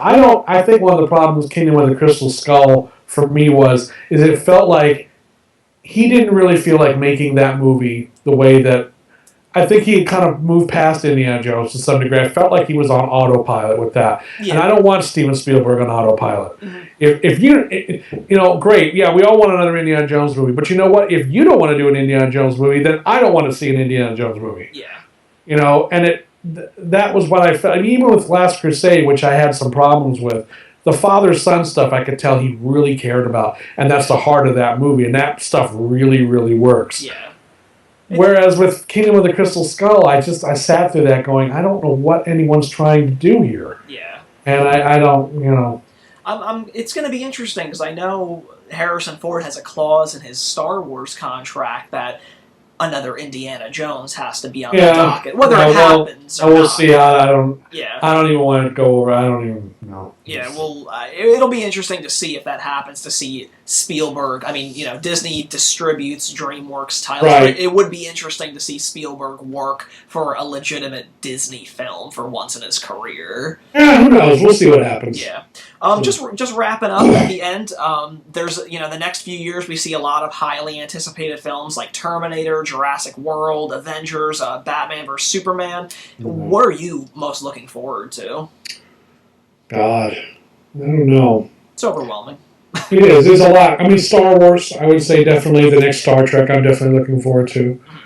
Jurassic World looks like it's going in a good direction. I'm looking forward to that. I'm looking forward to the Marvel slate, questionably. Batman versus Superman, I don't know. We'll wait and see. Yeah, I think at this rate, I mean, I think either way, I'll be going to see Captain America 3 instead on the of same first. day, yeah. I'll be seeing that probably before. I mean, the thing is, look, it's Batman and Superman on screen together. Of course, I'm going to see it. I mean, anyone who says there isn't going to see it that's a comic book fan or a movie fan is lying through their ass. Yeah. But right now, I don't feel like I can really talk about it because we haven't seen any. I mean, it's weird. I mean, some of the announcements they've made and some of the stuff you hear swirling about, you're kind of like, I don't know about this, but God, they're still making that. They're making the movie here. Yeah. I just interviewed the man who's the production designer on that movie for a completely separate project, and of course he couldn't talk about the movie, but he was like, "How long? I mean, how long?" And they've been here for a while now. I said, "How much longer are you here to?" So, "Oh, we're here through December." Wow. I'm like, December? Yeah. Like, holy shit! So this is a big, big thing, and it's. I hope it's good. I was not a Man of Steel fan, but I'm looking. I'm looking. I'm optimistic. I will give them a chance to entertain me. Yeah. I am not going to go into this movie saying it's going to suck and fuck Zack Snyder and they deserve a chance to entertain me and with whatever movie they're coming up with, and I will give them that opportunity to do it. If I don't like it, I'm not going to like it because I just feel they failed with the story. I don't have any. Lex Luthor better be bald and Superman better have the right costume and Batman's cowl better be a certain length. I don't care about that. Just at the end of the day, there's more important things to focus on. So I'll see it. Right now, my enthusiasm level isn't that high, but it's still 2 years away. So what are we worried about? Yeah, exactly. So I'm plenty to look forward to in the movies, and then of course in the releases that you're working on. So wrapping this up, Michael, thank you so much for swinging by the Pop Culture Playhouse for this. Oh, sure, man. No problem at all. This was fun. You did a lot of research, man. You were asking me questions about shit I hadn't talked about in a long time. And a couple of things you asked me, I was like, oh, shit, when did I do that? Oh, you're our first guest, so I had to come moderately prepared for this. Well, I appreciate that, and I hope that, if anything, I want to just say that it's been a real privilege being able to have a career doing this, because this job didn't exist 15 years ago. Right. What I do technically isn't really a job. It's weird. It's this sort of thing that could go away in a heartbeat. And I've been able to make a career of it now for, since 2005, so it's going on 9 years. And it's been a privilege, it's been an honor to be associated and to work on a lot of these films. I don't care if it's, Evil Dead 2 or Night of the Living Dead, or if it's the Wraith or Nail Gun Massacre. Over the years, I've been able to meet a lot of really great people, work with a lot of really great people, and hear some really fascinating stories, and it's been a privilege. And it's my enthusiasm as a fanboy that kind of gets in the way sometimes, but I owe my success in this to not just whatever drive I've had, whatever talent I've had, but to the people that I've gotten to work with. Right. Because I think really at the end of the day, you're judged by the quality of the product that you have is really made up of the people that you choose to work with. Mm-hmm. And from Anya Light, who was my longtime producer for a number of years, to Jim Coons, who photographs my stuff in LA, to Andrew Cash, who's one of my regular editors, Luke Rafalowski, who I've been working with lately, people like Eddie Samuelson, Don May, Cliff McMillan over at Shout Factory, Jeff Nelson over at Shout Factory, Bill Lustig at Blue Underground, David McGregory, Todd Winnicky over at Dark Sky Films, and all the filmmakers I've gotten to work with.